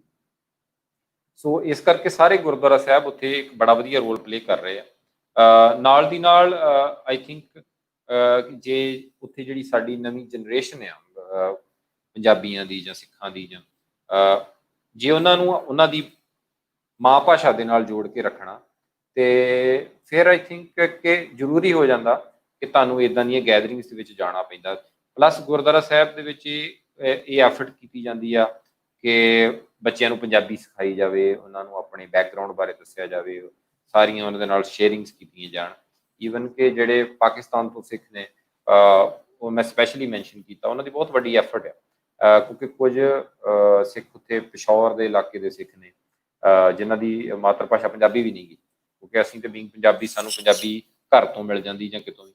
ਉਹਨਾਂ ਲਈ ਇੱਕ ਹਾਰਡ ਥਿੰਗ ਹੁੰਦੀ ਹੈ, ਬਟ ਉਹਨਾਂ ਨੇ ਉਹਨੂੰ ਹਾਰਡ ਨਹੀਂ ਰਹਿਣ ਦਿੱਤਾ, ਕਿਉਂਕਿ ਤੁਹਾਡਾ ਲਗਾਵ ਹੋਣਾ ਚਾਹੀਦਾ ਕਿਸੇ ਚੀਜ਼ ਦੇ ਨਾਲ, ਤੇ ਫਿਰ ਉਹ ਆ ਜਾਂਦੀ। ਉਹਨਾਂ ਦੇ ਬੱਚੇ ਪੰਜਾਬੀ ਬੋਲਦੇ ਨੇ, ਪੰਜਾਬੀ ਲਿਖ ਸਕਦੇ ਨੇ, ਪੜ੍ਹ ਸਕਦੇ ਨੇ, ਉਹ ਉਰਦੂ ਵੀ ਜਾਣਦੇ ਨੇ, ਉਹ ਪਸ਼ਤੋ ਵੀ ਜਾਣਦੇ ਨੇ।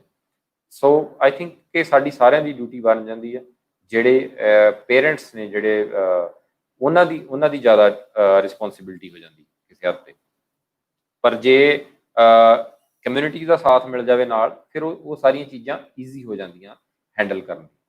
ਤੇ ਜਦੋਂ ਅਸੀਂ ਇਹ ਸਾਰਾ ਸਿਨਾਰੀਓ ਦੇਖਦੇ ਹਾਂ, ਤੇ ਆਈ ਥਿੰਕ ਕਿ ਅਸੀਂ ਜੋ ਉਸ ਦੇਸ਼ ਲਈ ਕੀਤਾ ਜਾਂ ਜੋ ਕਰ ਰਹੇ ਹਾਂ ਜਾਂ ਅੱਗੇ ਆਉਣ ਵਾਲੇ ਕਰਾਂਗੇ, ਉਸ ਦਾ ਸਾਨੂੰ ਵੀ ਫਾਇਦਾ ਹੋਇਆ, ਕਿਉਂਕਿ ਐਟ ਐਂਡ ਆਫ ਦ ਡੇ ਸਾਡੀ ਉੱਥੇ ਇੱਕ ਪਛਾਣ ਆ, ਇੱਕ ਆਇਡੈਂਟੀਟੀ ਆ ਪੰਜਾਬੀਆਂ ਦੀ ਵੱਖਰੀ, ਤੇ ਸਾਨੂੰ ਉਹ ਲੋਕ ਐਡਮਾਇਰ ਕਰਦੇ ਆ ਕਿ ਤੁਸੀਂ ਹਾਰਡ ਵਰਕਰਸ ਹੋ, ਟਰੂਥਫੁਲ ਹੋ, ਟਰਸਟਵਰਦੀ ਹੋ। ਤੇ ਆਈ ਥਿੰਕ ਇਹ ਚੀਜ਼ਾਂ ਕਮਾਉਣੀਆਂ ਬੜੀਆਂ ਡਿਫੀਕਲਟ ਆ, ਪਰ ਜੇ ਇਹ ਕਮਾਈਆਂ ਕਿਸੇ ਨੇ, ਤੇ ਸਾਡੀ ਆਉਣ ਵਾਲੀ ਜਨਰੇਸ਼ਨ ਦੀ ਆਈ ਥਿੰਕ ਇਹ ਓਬਲੀਗੇਸ਼ਨ ਬਣਦੀ ਆ ਕਿ ਉਹਨਾਂ ਚੀਜ਼ਾਂ ਨੂੰ ਉਹ ਕੰਟੀਨਿਊ ਰੱਖਣ, ਉੱਥੇ ਜਾ ਕੇ ਕਿਸੇ ਤਰ੍ਹਾਂ ਨਾਮ ਖਰਾਬ ਨਾ ਕਰਨ, ਕਿਉਂਕਿ ਕਈ ਵਾਰੀ ਇੱਦਾਂ ਦੇ ਕੇਸਿਸ ਹੋ ਜਾਂਦੇ ਆ ਕਿ ਉੱਥੇ ਜਾ ਕੇ ਉਹ ਬੈਡ ਇਨਫਲੂਐਂਸਿਸ ਦੇ ਵਿੱਚ ਕਈ ਤਰ੍ਹਾਂ ਦੀਆਂ ਹਰਕਤਾਂ ਕਰਦੇ ਆ। ਫਿਰ ਉਹ ਤੁਹਾਡੇ ਇਕੱਲਿਆਂ ਦੇ ਉੱਤੇ ਐਕਸ਼ਨ ਨਹੀਂ ਹੁੰਦਾ, ਉਹ ਇੱਕ ਪੂਰੀ ਕੌਮ ਦੇ ਉੱਤੇ ਜਾਂ ਪੂਰੇ ਖਿੱਤੇ ਦੇ ਉੱਤੇ, ਜੇ ਕੋਈ ਪੰਜਾਬੀ ਹੋਏਗਾ ਤੇ ਉਹ ਪੂਰੇ ਪੰਜਾਬ ਤੇ ਇੱਕ ਐਲੀਗੇਸ਼ਨ। ਸੋ ਜੇ ਉਹਨਾਂ ਨੇ ਉਹ ਕਮਾਇਆ ਤੇ ਸਾਨੂੰ ਸਾਂਭਣਾ, ਉਹ ਰਿਸਪੌਂਸਿਬਿਲਿਟੀ ਬਣਦੀ। ਤੇ ਨਾਲ ਦੀ ਨਾਲ ਆਈ ਥਿੰਕ ਇਹਨੂੰ ਡਾਕੂਮੈਂਟਡ ਕਰਨਾ, ਮੈਂ ਇਕੱਲੇ ਓਮਾਨ ਦੀ ਗੱਲ ਨਹੀਂ ਕਰਾਂਗਾ, ਜੇ ਤੁਸੀਂ ਪੂਰੇ ਅਰਬ ਵਰਲਡ ਦੀ ਗੱਲ ਕਰੋ, ਆਈ ਥਿੰਕ ਕਿ ਸਾਡੀ ਜਿਹੜੀਆਂ ਜਨਰੇਸ਼ਨਸ ਯੂਰਪ ਦੇ ਵਿੱਚ ਗਈਆਂ, ਜਾਂ ਜਿਹੜੀਆਂ ਜਨਰੇਸ਼ਨ ਸਾਡੀਆਂ ਮਾਈਗ੍ਰੇਟ ਕੀਤੀਆਂ US ਕੈਨੇਡਾ ਦੇ ਵਿੱਚ, ਉੱਥੇ ਜਾ ਕੇ ਇੱਕ ਸਟੇਬਿਲਿਟੀ ਮਿਲ ਗਈ ਉਹਨਾਂ ਨੂੰ। ਉਹਨਾਂ ਨੇ ਕੀ ਕੀਤਾ, ਉਹਨਾਂ ਦੀ ਜਿਹੜੀਆਂ ਨੈਕਸਟ ਜਨਰੇਸ਼ਨਸ ਆ, ਉਹਨਾਂ ਨੇ ਕੋਸ਼ਿਸ਼ ਕੀਤੀ ਹੈ ਡਾਕੂਮੈਂਟਡ ਕਰਨ ਦੀ ਚੀਜ਼ਾਂ। ਉਹਦੇ ਬਾਰੇ ਕਾਫੀ ਕਿਤਾਬਾਂ ਵੀ ਲਿਖੀਆਂ ਗਈਆਂ, ਬਹੁਤ ਸਾਰੀਆਂ ਗੱਲਾਂ ਹੋਈਆਂ ਉਹਨਾਂ ਬਾਰੇ।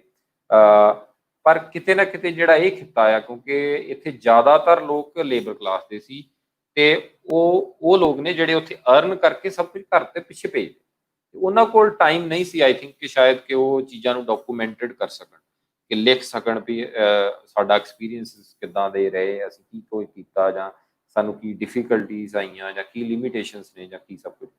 ਤੇ ਆਈ ਥਿੰਕ ਉਹ ਸਾਡੀ ਰਿਸਪੌਂਸਿਬਿਲਿਟੀ ਬਣਦੀ ਹੈ, ਜਾਂ ਜਿਹੜੇ ਲੋਕ ਅੱਜ ਉੱਥੇ ਇੱਕ ਸੁਖਾਵੀਂ ਸਿਚੁਏਸ਼ਨ ਦੇ ਵਿੱਚ ਨੇ ਉਹਨਾਂ ਦੀ ਰਿਸਪੌਂਸਿਬਿਲਿਟੀ ਜ਼ਿਆਦਾ ਬਣਦੀ ਹੈ ਕਿ ਤੁਸੀਂ ਕੋਸ਼ਿਸ਼ ਕਰੋ ਕਿ ਇਸ ਚੀਜ਼ ਨੂੰ ਹੋਰ ਪ੍ਰਮੋਟ ਕੀਤਾ ਜਾਏ, ਜਾਂ ਓਪਰਚੁਨਿਟੀਜ਼ ਦਿੱਤੀਆਂ ਜਾਣ। ਜਿਹੜੇ ਹਿਸਟੋਰੀਅਨਸ ਚਾਹੁੰਦੇ ਨੇ ਵਰਕ ਕਰਨਾ, ਉਹਨਾਂ ਨੂੰ ਸਪੋਰਟ ਕੀਤਾ ਜਾਵੇ, ਉਹਨਾਂ ਨੂੰ ਉਹ ਸਾਰਾ ਮੈਕੈਨਿਜ਼ਮ ਦਿੱਤਾ ਜਾਵੇ ਕਿ ਉਹ ਉਹਨਾਂ ਚੀਜ਼ਾਂ ਨੂੰ ਸਾਂਭ ਲੈਣ। ਕਿਉਂਕਿ ਅੱਜ ਤੋਂ ਜੇ ਅਸੀਂ ਹੋਰ 50 ਸਾਲ ਗਾਂਹ ਚਲੇ ਗਏ ਤੇ ਸ਼ਾਇਦ ਸਾਨੂੰ ਅੱਜ ਵਾਲਾ ਸਿਨੈਰੀਓ ਨਹੀਂ ਮਿਲੇਗਾ, ਕਿਉਂਕਿ ਇੱਕ ਦਿਨ ਜਦੋਂ ਤੁਸੀਂ ਪਿੱਛੇ ਹਟਦੇ ਜਾਂਦੇ ਤੇ ਹੋ ਸਕਦਾ ਤੁਹਾਨੂੰ ਉਹ ਮੌਕਾ ਨਾ ਮਿਲੇ ਜਿਹੜਾ ਅੱਜ ਮਿਲ ਸਕਦਾ ਤੁਹਾਨੂੰ ਹਿਸਟਰੀ ਬਾਰੇ ਉੱਥੋਂ ਦੀ ਜਾਣਨ ਦਾ ਪ੍ਰੈਕਟੀਕਲ ਫਾਰਮ ਦੇ ਵਿੱਚ। ਸੋ ਆਈ ਥਿੰਕ ਇਹ ਮੈਂ ਰਿਕੁਐਸਟ ਕਰਾਂਗਾ ਸਾਰਿਆਂ ਨੂੰ, ਸਾਨੂੰ ਸਾਰਿਆਂ ਨੂੰ ਇਹਨਾਂ ਚੀਜ਼ਾਂ ਬਾਰੇ ਸੋਚਣਾ ਚਾਹੀਦਾ।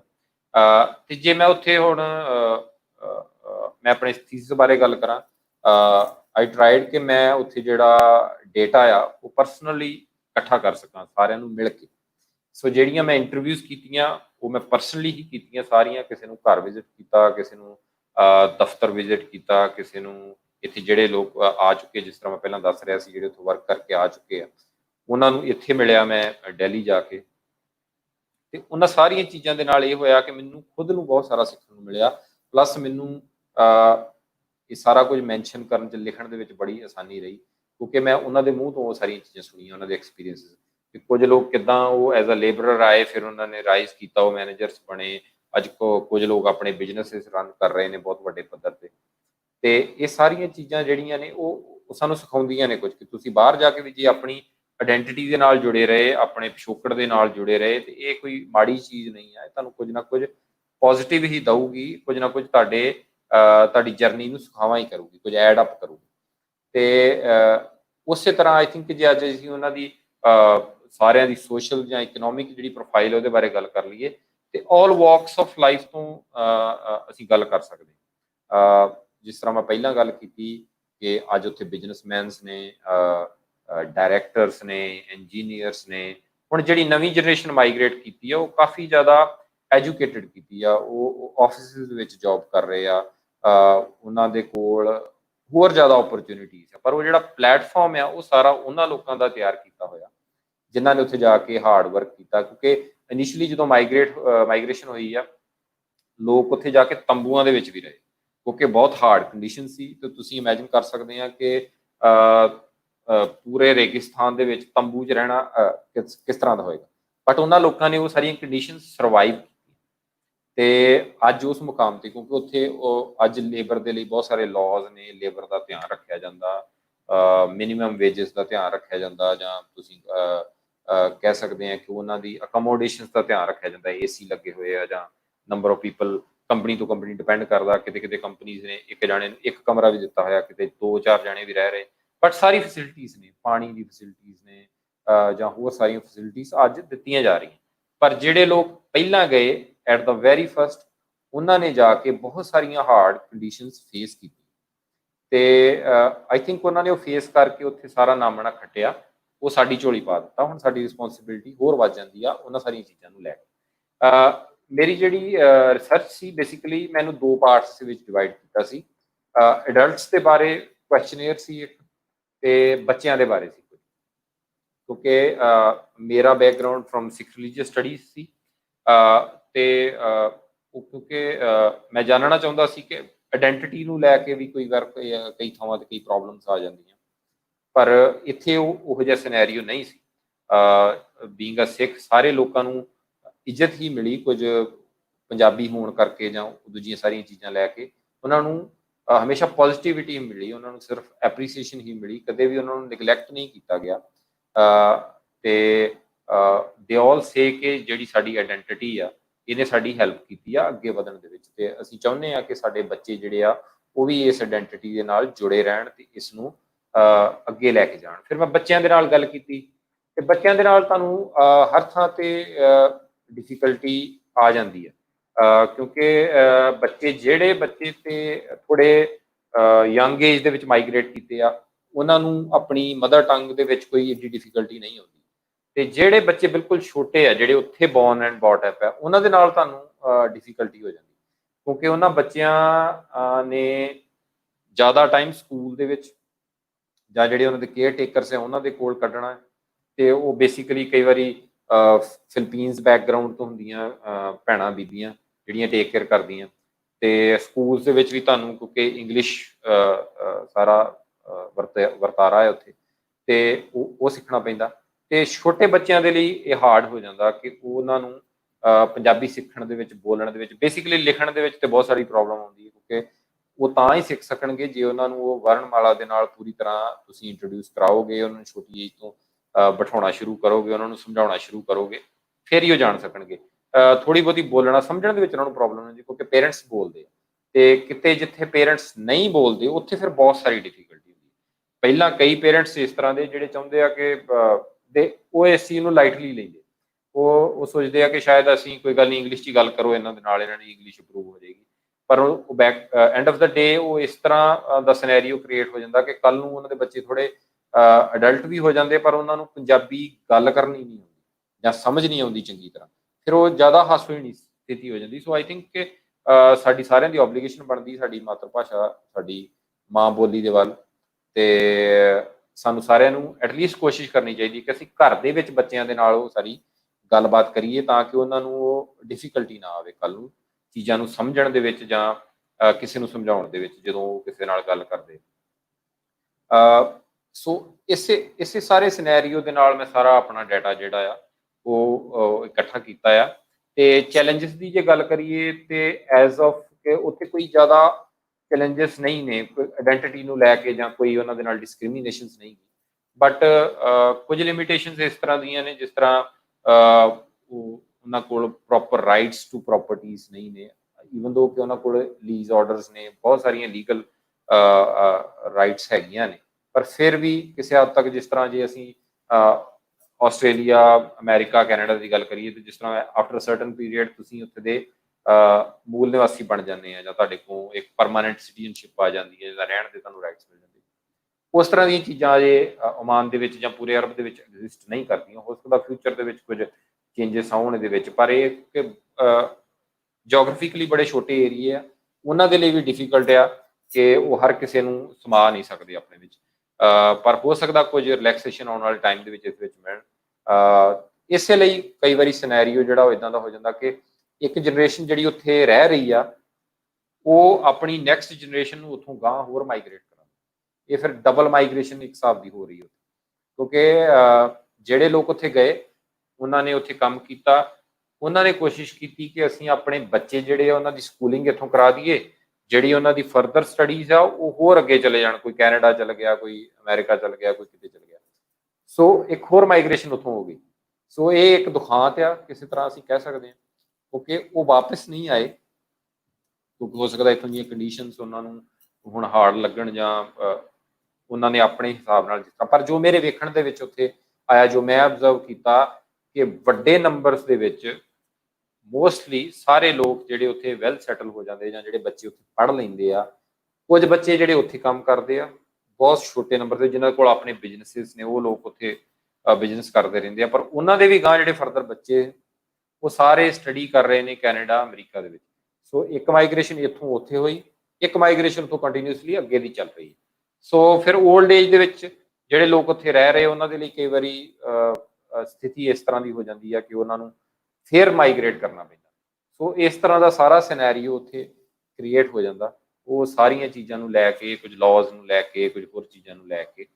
ਸੋ ਮੇਰੀ ਸਟੱਡੀ ਦੇ ਵਿੱਚ ਮੈਨੂੰ ਇਹ ਸਾਰੀਆਂ ਚੀਜ਼ਾਂ ਜਾਣਨ ਦਾ ਮੌਕਾ ਮਿਲਿਆ। ਹੋ ਸਕਦਾ ਜੇ ਮੈਂ ਸਟੱਡੀ ਨਾ ਕਰਦਾ ਤੇ ਸ਼ਾਇਦ ਕਦੀ ਮੇਰਾ ਇਹਨਾਂ ਚੀਜ਼ਾਂ ਵੱਲ ਧਿਆਨ ਨਹੀਂ ਜਾਂਦਾ, ਤੇ ਇਹਨਾਂ ਚੀਜ਼ਾਂ ਵੱਲ ਧਿਆਨ ਜਾਣ ਤੋਂ ਬਾਅਦ ਹੀ ਮੈਂ ਆਈ ਥਿੰਕ ਮੈਂ ਜਿੱਥੇ ਵੀ ਗੱਲ ਕਰਦਾ, ਮੈਨੂੰ ਮੌਕਾ ਮਿਲਦਾ, ਮੈਂ ਸਾਰਿਆਂ ਨੂੰ ਰਿਕੁਐਸਟ ਕਰਦਾ ਕਿ ਤੁਸੀਂ ਕੋਸ਼ਿਸ਼ ਕਰੋ ਕਿ ਅਰਬ ਦੇ ਵਿੱਚ ਵੀ ਜਿੰਨੀਆਂ ਹੋਰ ਕੰਟਰੀਜ਼ ਹੈ, UAE ਦੀਆਂ 7 ਸਟੇਟਸ ਨੇ, ਬਹਿਰੇਨ ਆ, ਹੋਰ ਜਿੰਨੀਆਂ ਵੀ ਥਾਵਾਂ ਨੇ ਜਿੱਥੇ ਸਾਡੀ ਮਾਈਗ੍ਰੇਸ਼ਨ ਪੰਜਾਬੀਆਂ ਦੀ ਹੋਈ ਆ, ਜੇ ਅਸੀਂ ਕੋਸ਼ਿਸ਼ ਕਰੀਏ ਤੇ ਅਸੀਂ ਉਹਨੂੰ ਮਾਈਗ੍ਰੇਟ ਉਸਨੂੰ ਡਾਕੂਮੈਂਟਡ ਜ਼ਰੂਰ ਕਰੀਏ, ਉਸਨੂੰ ਇੱਕ ਲਿਖਤੀ ਜਾਂ ਜੇ ਆਡੀਓ ਕੋਈ ਆਪਾਂ ਕਿਸੇ ਦੀ ਸੇਵ ਕਰ ਸਕਦੇ ਹੋਈਏ, ਕੋਈ ਐਵੀਡੈਂਸਿਸ ਹੋਣ ਕਿਸੇ ਤਰ੍ਹਾਂ ਦੇ, ਜਾਂ ਕੋਈ ਮੇਨ ਅਕਾਊਂਟਸ ਹੋਣ, ਕੋਈ ਅਚੀਵਮੈਂਟਸ ਹੋਣ ਕਿਸੇ ਦੀਆਂ, ਜਿਹੜੇ ਲੋਕ ਪਹਿਲਾਂ ਮਾਈਗ੍ਰੇਟ ਕੀਤੇ, ਉਹ ਸਾਡੀ ਡਿਊਟੀ ਬਣਦੀ ਆ ਕਿ ਅਸੀਂ ਉਹ ਸਾਰਾ ਕੁਝ ਸੇਵ ਕਰਕੇ ਰੱਖੀਏ, ਤਾਂ ਕਿ ਜਿਹੜੀਆਂ ਆਉਣ ਵਾਲੀਆਂ ਜਨਰੇਸ਼ਨਸ ਹੈ ਜਿਹੜੀਆਂ ਉੱਥੇ ਆਉਣ ਜਾਂ ਕਿਤੇ ਵੀ ਹੋਰ ਖਿੱਤੇ ਵਿੱਚ ਦੁਨੀਆ ਦੇ ਹੋਣ, ਉਹਨਾਂ ਨੂੰ ਉਹ ਚੀਜ਼ਾਂ ਪਤਾ ਹੋਣੀਆਂ ਚਾਹੀਦੀਆਂ ਕਿ ਸਾਡੇ ਜਿਹੜੇ ਪੁਰਖੇ ਨੇ ਜਾਂ ਜਿਹੜੇ ਜਿਹੜੇ ਲੋਕਾਂ ਨੇ ਸਾਡਾ ਨਾਮ ਬਣਾਇਆ ਕਿਸੇ ਖਿੱਤੇ ਵਿੱਚ ਜਾ ਕੇ, ਉਹਨਾਂ ਨੇ ਕੀ ਹਾਰਡਸ਼ਿਪ ਫੇਸ ਕੀਤੀਆਂ, ਉਹਨਾਂ ਨੂੰ ਕੀ ਕੀ ਵੇਖਣਾ ਪਿਆ, ਕਿਸ ਤਰ੍ਹਾਂ ਉਹਨਾਂ ਦੇ ਨਾਲ ਹੱਡ ਬੀਤੀ ਹੋਈ। ਸੌਰੀ। ਸੋ ਆਈ ਥਿੰਕ ਇਹ ਸਾਰਾ ਮੇਰੇ ਨਟਸ਼ੈਲ ਦੇ ਵਿੱਚ ਇਹ ਸਾਰਾ ਇਹਦੇ ਬਾਰੇ ਸੀ ਜੀ। ਜੀ ਬਹੁਤ ਸ਼ੁਕਰੀਆ ਸਾਡੇ ਨਾਲ ਜੀ। ਅਸੀਂ ਕੋਈ ਸਵਾਲ ਜਿਹੜੇ ਨੇ ਉਹਨਾਂ ਦੇ ਉੱਪਰ ਅਸੀਂ ਗੱਲਬਾਤ ਕਰਾਂਗੇ। ਇੱਕ ਤੇ ਮੈਂ ਸਭ ਤੋਂ ਪਹਿਲਾਂ ਜਿਹੜਾ ਸਵਾਲ ਕਰਨਾ ਚਾਹ ਰਿਹਾ ਮੈਂ ਉਹ ਗੁਰਦਾਸ ਦਦਵਾਲ ਹੋਰਾਂ ਦਾ ਸੀ, ਲਾਈਕ ਕਿ ਵੀ ਜਿਹੜੀਆਂ ਉੱਥੇ ਫੈਸਿਲਿਟੀਜ਼ ਲਾਈਕ ਕੋਈ in term of TV and radio shows ਕੁਝ ਤੁਸੀਂ ਵੇਖੀਆਂ ਉੱਥੇ ਜਿਹੜੀਆਂ ਪੰਜਾਬੀਆਂ ਵਾਸਤੇ ਹੋਣ? ਆਈ ਥਿੰਕ ਅਮਰੀਕਾ ਦੇ ਵਿੱਚ ਕਮਾਲ ਦੇ ਵਿੱਚ ਜਦੋਂ ਰਿਹਾ, ਯੂਏ ਦੇ ਵਿੱਚ ਇਹ ਸ਼ੁਰੂ ਹੋ ਚੁੱਕਾ। ਉੱਥੇ ਜਿਹੜੇ FM ਚੈਨਲਸ ਨੇ ਜਾਂ ਰੇਡੀਓ ਚੈਨਲਸ ਨੇ ਉਹ ਕਾਫੀ ਚੱਲਦੇ ਨੇ ਇੰਡੀਅਨ। ਇੱਥੇ ਜਿਹੜੀਆਂ ਨੇ, ਇੱਥੇ ਤੁਹਾਨੂੰ ਜਿਸ ਤਰ੍ਹਾਂ ਤੁਹਾਡੇ ਸ਼ੋਜ਼ ਨਹੀਂ ਐਜ਼ ਸੱਚ ਚੱਲਦੇ, ਪਰ ਜਿਹੜੀਆਂ ਆਨਲਾਈਨ ਚੈਨਲਸ ਨੇ ਜਾਂ ਡਿਸ਼ ਨੇ ਜਾਂ ਇਹਨਾਂ ਦੇ ਰਾਹੀਂ ਤੁਸੀਂ ਸਾਰਾ ਕੁਝ ਅੱਜ ਕੱਲ੍ਹ ਵਿਊ ਕਰ ਸਕਦੇ ਹੋ, ਕਿਉਂਕਿ ਆਨਲਾਈਨ ਚੈਨਲਸ ਆ ਰਹੇ ਸਾਰੇ, ਜਾਂ ਜਿਹੜੀਆਂ ਇੱਥੋਂ ਲੋਕ ਡਿਸ਼ ਟੀਵੀਜ਼ ਲੈ ਜਾਂਦੇ ਆ ਜਾਂ ਕਈ ਤਰ੍ਹਾਂ, ਉਹ ਸਾਰਾ ਕੁਝ ਉਹ ਇਨ ਟੱਚ ਰਹਿੰਦੇ ਉਹਨਾਂ ਚੀਜ਼ਾਂ ਦੇ ਨਾਲ। ਸੋ ਅੱਜ ਆਈ ਥਿੰਕ ਅੱਜ ਦੇ ਟਾਈਮ ਦੇ ਵਿੱਚ ਇਹ ਜ਼ਿਆਦਾ ਪ੍ਰੋਬਲਮ ਨਹੀਂ ਹੁੰਦੀ, ਕਿਉਂਕਿ ਇੰਟਰਨੈਟ ਦਾ ਦੌਰ ਆ, ਤੁਸੀਂ ਆਨਲਾਈਨ ਸਾਰਾ ਡਾਟਾ ਜਾਂ ਇਹ ਸਾਰੀਆਂ ਚੀਜ਼ਾਂ ਵੇਖ ਸਕਦੇ ਆ। ਐਸ ਸੱਚ ਉੱਥੇ ਕੋਈ ਐਸਟੈਬਲਿਸ਼ਮੈਂਟਸ ਨਹੀਂ। ਅੱਛਾ ਜੀ। ਮੇਰਾ ਖਿਆਲ ਹੈ ਕਿ ਜਿਹੜਾ ਗੁਰਦਾਸ ਉਹਨਾਂ ਦੇ ਗੱਲ ਕਰਨ ਦਾ ਮਤਲਬ ਇਹ ਸੀ ਕਿ ਉੱਥੋਂ ਜਿਹੜੇ ਗਏ ਵਸੇ ਨੇ ਉੱਥੇ ਜਾ ਕੇ ਉਹਨਾਂ ਨੇ ਕੋਈ ਰੇਡੀਓ ਵਗੈਰਾ ਆਪਣੇ ਸਟੈਬਲਿਸ਼ ਕੀਤੇ ਨੇ ਜਾਂ ਕੋਈ ਟੀਵੀ ਦੇ ਉੱਪਰ ਉਹਨਾਂ ਨੇ ਕੋਈ ਸ਼ੋਅ ਵਗੈਰਾ ਕਰਦੇ ਨੇ? ਨਹੀਂ ਨਹੀਂ ਨਹੀਂ, ਮੈਂ ਜਿਸ ਤਰ੍ਹਾਂ ਤੁਹਾਨੂੰ ਦੱਸਿਆ ਕਿ ਕੁਝ ਇੱਕ ਲਿਮਿਟੇਸ਼ਨਸ ਉੱਥੇ ਨੇ ਅਜੇ ਤੱਕ, ਜਿਹੜੀਆਂ ਹੋ ਸਕਦੀਆਂ ਫਿਊਚਰ ਦੇ ਵਿੱਚ ਤੁਹਾਨੂੰ ਮੌਕਾ ਮਿਲ ਜੇ, ਪਰ ਅਜੇ ਤੱਕ ਅਜਿਹਾ ਕੁਝ ਨਹੀਂ ਜੀ। ਦੂਸਰਾ ਸਵਾਲ ਹੈ ਪ੍ਰੋਫੈਸਰ ਸੁਖਦੇਵ ਸੋਲ ਹੋਰਾਂ ਦਾ। ਉਹਨਾਂ ਦਾ ਕੁਐਸਚਨ ਹੈ ਕਿ ਜੀ ਜਿਹੜੀ ਉੱਥੇ ਅਵੇਲੇਬਿਲਿਟੀ ਹੈ ਨਿਊਜ਼ਪੇਪਰ ਔਰ ਮੈਗਜ਼ੀਨ ਦੀ, ਪੰਜਾਬੀ ਫਿਲਮਸ ਦੀ, ਇਸ ਹਵਾਲੇ ਨਾਲ ਵੀ ਤੁਸੀਂ ਆਪਣੇ ਕੋਈ ਕਮੈਂਟ ਦੱਸੋ। ਅਵੇਲੇਬਿਲਿਟੀ ਹੈ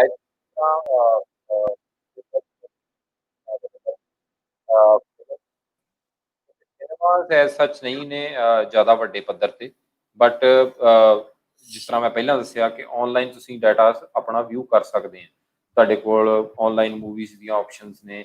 ਐਜ਼ ਸੱਚ ਉੱਥੇ ਪ੍ਰਿੰਟ ਕੁਝ ਨਹੀਂ ਹੁੰਦਾ ਜੇ ਆਪਾਂ ਉਹਨੂੰ ਉਸ ਹਵਾਲੇ ਨਾਲ ਲਈਏ, ਉੱਥੇ ਕੁਝ ਨਹੀਂ ਲੋਕਲ ਸ਼ਬਦ ਆ ਪੰਜਾਬੀ ਦੇ ਵਿੱਚ, ਪਰ ਅਸੈਸਿਬਲ ਹੈ ਜੋ ਅਵੇਲੇਬਲ ਆ ਫਰੋਮ ਅਰਾਊਂਡ ਦਾ ਗਲੋਬ, ਉਹ ਤੁਹਾਨੂੰ ਉੱਥੇ ਅਵੇਲੇਬਲ ਹੋ ਜਾਂਦਾ। ਜਿੱਦਾਂ ਗੁਰਦੁਆਰਾ ਸਾਹਿਬ ਦੇ ਵਿੱਚ ਉਹਨਾਂ ਲਾਇਬ੍ਰੇਰੀਜ਼ ਬਣਾਈਆਂ ਹੋਈਆਂ ਛੋਟੀਆਂ, ਜਾਂ ਕਿਤੇ ਵੀ ਉੱਥੋਂ ਤੁਹਾਨੂੰ ਜਿਹੜੀਆਂ ਬੁੱਕਸ ਨੇ, ਹਿਸਟੋਰੀਕਲ ਬੁੱਕਸ ਨੇ ਜਾਂ ਰਿਲੀਜੀਅਸ ਬੁੱਕਸ ਨੇ, ਉਹ ਮਿਲ ਜਾਂਦੀਆਂ।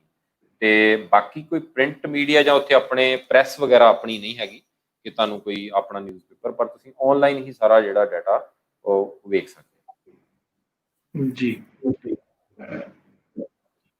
ਅੱਛਾ ਜੀ। ਸਾਡੇ ਨਾਲ ਅਮਰਜੀਤ ਸਿੰਘ ਵਿਰਕ ਹੋਰੀ ਨੇ, ਉਹਨਾਂ ਨੇ ਗੱਲ ਕੀਤੀ ਕੁਐਸਚਨ ਤੇ ਉਹਨਾਂ ਨੇ ਕਾਫੀ ਲੰਬਾ ਲਿਖਿਆ, ਲੇਕਿਨ ਜਿਹੜੀ ਉਹਨਾਂ ਨੇ ਕਿਹਾ ਕਿ ਜਿਸ ਤਰ੍ਹਾਂ ਇੱਕ ਉੱਥੇ ਸਿੱਖ ਕਮਿਊਨਿਟੀ ਰਹਿੰਦੀ ਹੈ ਔਰ ਉੱਥੇ ਖਾਸ ਕਰ ਉਹਨਾਂ ਨੇ ਗੱਲ ਕੀਤੀ ਕਿ ਸੋਸ਼ਲ ਰਿਲੀਜੀਅਸ ਜਿਹੜੀ ਇਹਨਾਂ ਰਿਸਟ੍ਰਿਕਸ਼ਨ ਜਿਹੜੀਆਂ ਨੇ for the Muslim women, for how far this scenario affected on non-Muslims women and their families, especially on the Punjabi population living there.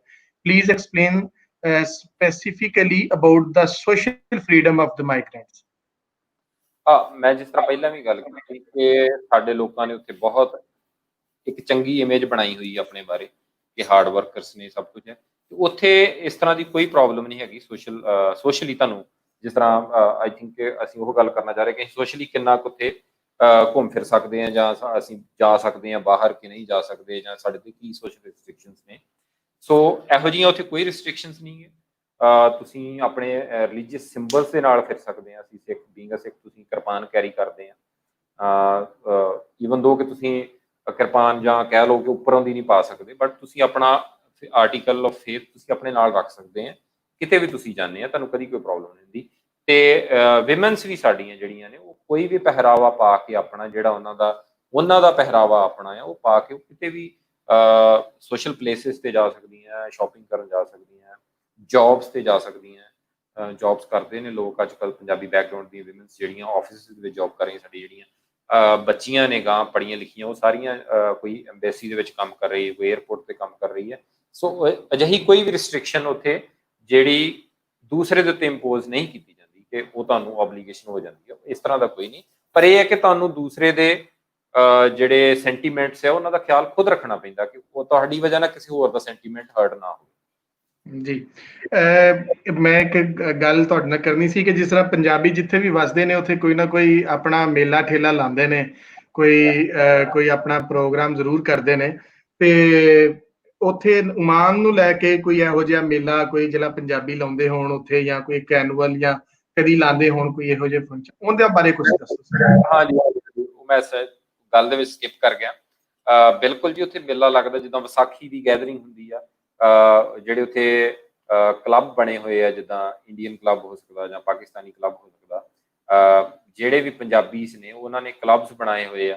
ਉਹ ਕੀ ਕਰਦੇ ਆ, ਜਿੱਦਾਂ ਵਿਸਾਖੀ ਹੋ ਗਈ ਜਾਂ ਕੋਈ ਹੋਰ ਇਵੈਂਟਸ ਹੋ ਗਏ, ਉਦੋਂ ਬਾਹਰ ਤੋਂ ਵੀ ਲੋਕਾਂ ਨੂੰ ਸੱਦਦੇ, ਜਿੱਦਾਂ ਮੰਨ ਲਓ ਪੰਜਾਬ ਤੋਂ ਕਿਸੇ ਸਿੰਗਰ ਨੂੰ ਸੱਦ ਲਿਆ ਜਾਂ ਕਿਸੇ ਹੋਰ ਆਰਟਿਸਟ ਨੂੰ ਸੱਦ ਲਿਆ, ਤੇ ਉਹ ਫਿਰ ਸਾਰੀ ਗੈਦਰਿੰਗ ਇਵੈਂਟਸ ਹੁੰਦੇ ਆ ਉੱਥੇ। ਉਹ ਵੱਡੇ ਪੱਧਰ ਤੇ ਇਵੈਂਟਸ ਹੁੰਦੇ ਜਿਹੜੇ ਕਿ ਉੱਥੋਂ ਦੇ ਲੋਕਲ ਹੋਰ ਲੋਕ ਆ ਉਹ ਵੀ ਇਨਵਾਈਟਡ ਹੁੰਦੇ ਆ, ਜਿਹੜੀਆਂ ਮੇਨ ਹਸਤੀਆਂ ਨੇ ਉੱਥੋਂ ਦੀਆਂ। ਕਿਉਂਕਿ ਇਹ ਸਾਰੀਆਂ ਐਫਰਟਸ ਵੱਡੇ ਲੈਵਲ ਤੇ ਜਿਹੜੇ ਆਫੀਸਰਸ ਨੇ ਜਾਂ ਜਿਹੜੇ ਲੋਕ ਬਿਜ਼ਨਸਮੈਨ ਨੇ ਉਹਨਾਂ ਵੱਲੋਂ ਕੀਤੀਆਂ ਜਾਂਦੀਆਂ। ਆਈ ਥਿੰਕ ਇਹੋ ਜਿਹੀਆਂ ਐਫਰਟਸ ਹੈਲਪ ਕਰਦੀਆਂ ਤੁਹਾਡੀ ਆਇਡੈਂਟੀਟੀ ਨੂੰ ਹੋਰ ਪੱਕਾ ਕਰਨ ਦੇ ਵਿੱਚ, ਜਾਂ ਤੁਹਾਨੂੰ ਆਪਣਾ ਜਿਹੜਾ ਪੱਖ ਆ ਉਹ ਅੱਗੇ ਰੱਖਣ ਦੇ ਵਿੱਚ, ਕਿ ਸਾਡਾ ਕਲਚਰ ਕਿਸ ਤਰ੍ਹਾਂ ਦਾ, ਜਾਂ ਅਸੀਂ ਕਿਹੜੀਆਂ ਚੀਜ਼ਾਂ ਨੂੰ ਪ੍ਰਮੋਟ ਕਰਦੇ ਆ, ਜਾਂ ਕਿਹੜੀਆਂ ਚੀਜ਼ਾਂ ਸਾਡੇ ਖਿੱਤੇ ਦੇ ਨਾਲ ਰਿਲੇਟਡ ਆ ਜੀ। ਉੱਥੇ ਇਹੋ ਜਿਹੇ ਇਵੈਂਟਸ ਹੁੰਦੇ ਰਹਿੰਦੇ, ਬਹੁਤ ਸਾਰੇ ਇਵੈਂਟਸ ਹੁੰਦੇ, ਸਿੰਗਿੰਗ ਇਵੈਂਟਸ ਹੁੰਦੇ ਆ, ਹੋਰ ਸਾਰੇ ਇਵੈਂਟਸ ਹੁੰਦੇ। ਇੱਥੇ ਸਾਡੇ ਨਾਲ ਸਾਡੇ ਇੱਥੇ ਦੇ ਬੜੇ senior historian professor Samina Avar ਹੋਰੀ ਨੇ, ਉਹਨਾਂ ਨੇ ਵੀ ਇਹ ਗੱਲ ਕੀਤੀ। ਮੈਂ ਸਵਾਲ ਪੁੱਛਣ ਵਾਲਾ ਸਾਂ ਕਿਉਂਕਿ ਉਹਨਾਂ ਨੇ ਵੀ ਇਹ ਗੱਲ ਲਿਖੀ, ਤੇ ਮੈਂ ਗੱਲ ਕਰਾਂ ਕਿ ਜਿਸ ਤਰ੍ਹਾਂ ਉੱਥੇ ਇੱਕ ਸੁਸਾਇਟੀ ਦੇ ਵਿੱਚ ਬਹੁਤ ਸਾਰੇ ਲੋਕ ਵਸਦੇ ਨੇ, ਉੱਥੇ ਜਿਹੜੀ ਉਹ ਡੈਫੀਨੇਟਲੀ ਉਹ ਇੱਕ ਉਹਨਾਂ ਦੇ ਅੰਦਰ ਜਿਹੜੀ ਟੋਲਰੈਂਸ ਹੈ ਤੁਸੀਂ ਵੇਖੀ, ਜਾਂ ਉੱਥੇ ਜਿਹੜੀ ਕੋਐਗਜ਼ਿਸਟੈਂਸ ਵੇਖੀ ਤੁਸੀਂ, ਉਹ ਥੋੜਾ ਜਿਹਾ ਆਪਣਾ ਐਕਸਪੀਰੀਅੰਸ ਅਗਰ ਸ਼ੇਅਰ ਕਰੋ ਤੇ ਉਹਦੇ ਨਾਲ ਫਿਰ ਜਿਹੜੇ ਇੱਧਰ ਵਾਲੇ ਕਾਫੀ ਸਾਰੇ ਕੁਐਸਚਨ ਨੇ ਉਹਨਾਂ ਸਾਰਿਆਂ ਦਾ ਜਵਾਬ ਹੋ ਸਕਦਾ। ਹਾਂਜੀ, ਟੋਲਰੈਂਸ ਦੀ ਮੈਂ ਗੱਲ ਕਰਾਂ, ਮੈਂ ਪਹਿਲਾਂ ਵੀ ਗੱਲ ਕੀਤੀ ਕਿ ਜੇ ਤੁਸੀਂ ਕੋਈ ਇੱਕ ਬਾਉਂਡਰੀ ਬ੍ਰੀਚ ਕਰੋਗੇ ਕਿਸੇ ਦੇ ਨਾਲ ਤੇ ਫਿਰ ਪ੍ਰੋਬਲਮ ਹੋਏਗੀ। ਪਰ ਜਦੋਂ ਤੁਹਾਨੂੰ ਪਤਾ ਆ ਕਿ ਤੁਹਾਡੀ ਬਾਉਂਡਰੀਜ਼ ਇਹ ਨੇ ਤੇ ਤੁਹਾਡੀ ਵਜ੍ਹਾ ਨਾਲ ਕਿਸੇ ਨੂੰ ਕੋਈ ਪ੍ਰੋਬਲਮ ਨਹੀਂ ਹੋਣੀ ਚਾਹੀਦੀ। ਹੁਣ ਮੰਨ ਲਓ ਕਿ ਜਿਸ ਤਰ੍ਹਾਂ ਮੰਨ ਲਈ ਇੱਕ ਸੋਸ਼ਲ ਅੰਡਰਸਟੈਂਡਿੰਗ ਹੈ ਕਿ ਮੇਰਾ ਘਰ ਆ ਤੇ ਮੈਂ ਆਪਣੇ ਘਰ ਦੇ ਵਿੱਚ ਕੋਈ ਮਿਊਜ਼ਿਕ ਸੁਣ ਰਿਹਾ ਜਾਂ ਕੋਈ ਵੀ ਚੀਜ਼ ਆ, ਜੇ ਮੈਂ ਉਹਨੂੰ ਹੁਣ ਲਾਊਡ ਲਾ ਕੇ ਸੁਣਾਗਾ ਤੇ ਓਬਵੀਅਸਲੀ ਮੇਰੇ ਗੁਆਂਢੀ ਨੂੰ ਪ੍ਰੋਬਲਮ ਨਹੀਂ, ਉਹ ਭਾਵੇਂ ਮੇਰੀ ਕਮਿਊਨਿਟੀ ਦਾ ਹੋਵੇ ਭਾਵੇਂ ਕੋਈ ਵੀ ਹੋਵੇ। ਜਾਂ ਮੈਂ ਕਈ ਵਾਰ ਅਸੀਂ ਲੋਕ ਬਹੁਤ ਸਾਰੀਆਂ ਅਜਿਹੀਆਂ ਹਰਕਤਾਂ ਕਰਦੇ ਹਾਂ ਜਿਹੜੀਆਂ ਸਾਨੂੰ ਪਬਲਿਕਲੀ ਨਹੀਂ ਕਰਨੀਆਂ ਚਾਹੀਦੀਆਂ, ਜੋ ਕਰਾਂਗੇ ਤੇ ਪ੍ਰੋਬਲਮ ਹੋਏਗੀ। ਬਟ ਜੇ ਤੁਸੀਂ ਨੋਰਮਲ ਲਾਈਫ ਇੱਕ ਆਮ ਆਦਮੀ ਦੀ ਤਰ੍ਹਾਂ ਜੀ ਰਹੇ ਆ, ਤੁਸੀਂ ਸ਼ਾਪਿੰਗ ਕਰਨ ਜਾਓ, ਤੁਸੀਂ ਮੌਲਸ ਦੇ ਵਿੱਚ ਜਾਓ, ਤੁਸੀਂ ਰੋਡ ਤੇ ਜਾਓ, ਕਿਤੇ ਵੀ ਜਾਓ, ਜਿਹੜਾ ਲਾਅ ਆ ਉਹ ਬਰਾਬਰ ਆ, ਉਹ ਤੁਹਾਡੇ ਲਈ ਵੀ ਉਹਨਾਂ ਆ ਜਿਹੜਾ ਉੱਥੇ ਜੰਮਿਆ ਪਲਿਆ ਵਾ, ਜਾਂ ਜਿਹਨੂੰ ਤੁਸੀਂ ਸੋ ਕਾਲਡ ਇਹ ਕਹਿ ਲਓ ਵੀ ਉਹ ਉੱਥੋਂ ਦਾ ਨੈਸ਼ਨਲ ਹੈ ਜਾਂ ਵਸਨੀਕ ਹੈ, ਉਹਦੇ ਲਈ ਵੀ ਸੇਮ ਹੈ। ਇਹ ਚੀਜ਼ ਬਹੁਤ ਚੰਗੀ ਲੱਗੀ ਕਿਸੇ ਹੱਦ ਤੱਕ ਵੇਖਣ ਨੂੰ ਕਿ ਤੁਹਾਨੂੰ ਲਾਅ ਦੇ ਵਿੱਚ ਬਾਇਸਨੈਸ ਨਹੀਂ ਮਿਲੂਗੀ। ਜੇ ਕੋਈ ਤੁਸੀਂ ਲਾਅ ਬ੍ਰੇਕ ਕੀਤਾ ਆ ਤੁਹਾਨੂੰ ਸਜ਼ਾ ਮਿਲੇਗੀ, ਜੇ ਕਿਸੇ ਹੋਰ ਨੇ ਕੀਤਾ ਉਹਨੂੰ ਵੀ ਸਜ਼ਾ ਮਿਲੇਗੀ। ਪਰ ਅਨਲੈਸ ਅੰਟਿਲ ਤੁਸੀਂ ਲਾਜ਼ ਨੂੰ ਓਬੇ ਕਰ ਰਹੇ ਆ ਤੇ ਕਦੀ ਕੋਈ ਇਹੋ ਜਿਹੀ ਪ੍ਰੋਬਲਮ ਨਹੀਂ ਆਉਂਦੀ ਜੀ। ਇੱਕ ਤੇ ਸਾਨੂੰ ਇਹ ਦੱਸੋ ਕਿ ਜਿਹੜਾ ਉੱਥੇ ਸ਼ਹਿਰ ਹੋਣਗੇ ਜਿਹੜੇ ਓਮਾਨ ਦੇ ਵਿੱਚ ਵੱਖੋ ਵੱਖ, ਅਸੀਂ ਜਿਸ ਤਰ੍ਹਾਂ ਯੂਰਪ ਵਿੱਚ ਜਾਂ ਮੁਖਤਲਿਫ ਜਗ੍ਹਾ ਤੇ ਵੇਖਦੇ ਤੇ ਉੱਥੇ ਪੰਜਾਬੀਆਂ ਦੀ ਖਾਸ ਕਮਿਊਨਿਟੀ, ਪੰਜਾਬੀਆਂ ਨਾਲ ਜੁੜੇ ਜਿਹੜੇ ਵੱਡੇ ਸ਼ਹਿਰ ਨੇ, ਉੱਥੇ ਜਿਹੜੀਆਂ ਥਾਵਾਂ ਨੇ, ਉਹ ਤੇ ਉੱਥੇ ਦੇ ਜਿਹੜੇ ਰੈਸਟੋਰੈਂਟ ਜੁੜੇ ਨੇ ਜਾਂ ਖਾਣੇ ਪੰਜਾਬੀਆਂ ਦੇ ਨਾਲ ਜੁੜੇ ਨੇ। ਇੱਕ ਗੱਲ, ਦੂਜੀ ਗੱਲ ਇਹ ਕਿ ਜਿਸ ਤਰ੍ਹਾਂ ਤੁਸੀਂ ਆਪਣੇ ਚੜ੍ਹਦੇ ਪੰਜਾਬ ਦੀ ਗੱਲ ਕਰਦੇ ਹੋ, ਉੱਥੋਂ ਕਿਹੜੀ ਡਿਸਟ੍ਰਿਕਟ ਤੋਂ ਜ਼ਿਆਦਾ ਲੋਕੀ ਮਾਈਗ੍ਰੇਟ ਕਰਕੇ ਜਿਹੜੇ ਨੇ ਨਾ ਉਹ ਗਏ ਨੇ ਉੱਧਰ? ਇਹ ਕੁਐਸਚਨ ਵੀ ਪ੍ਰੋਫੈਸਰ ਚਰਨਜੀਤ ਮਾਨ ਹੋਰਾਂ ਵੱਲੋਂ ਆਇਆ, ਤੇ ਮੇਰਾ ਜਿਹੜਾ ਕੁਐਸਚਨ ਹੈ ਦੋਵੇਂ ਇਕੱਠੇ ਤੁਸੀਂ ਦੱਸ ਸਕਦੇ। ਜੇ ਮੈਂ ਪਹਿਲਾਂ ਗੱਲ ਕਰਾਂ ਬੱਸੋਂ ਦੀ ਏਰੀਆ ਦੀ, ਤੇ ਜੋਗ੍ਰਾਫਿਕਲੀ ਜਿਹੜਾ ਓਮਾਨ ਦਾ ਏਰੀਆ ਨਾ, ਉਹਦੇ ਵਿੱਚ ਜਿਹੜੀ ਵਸੋਂ ਆ ਉਹ ਸਾਰੀ ਟੋਟਲ ਵਸੋਂ ਜਿਹੜੀ ਆ ਉਹ ਕੋਸਟਲ ਏਰੀਆ ਦੇ ਨਾਲ ਹੀ ਹੈ ਜ਼ਿਆਦਾ।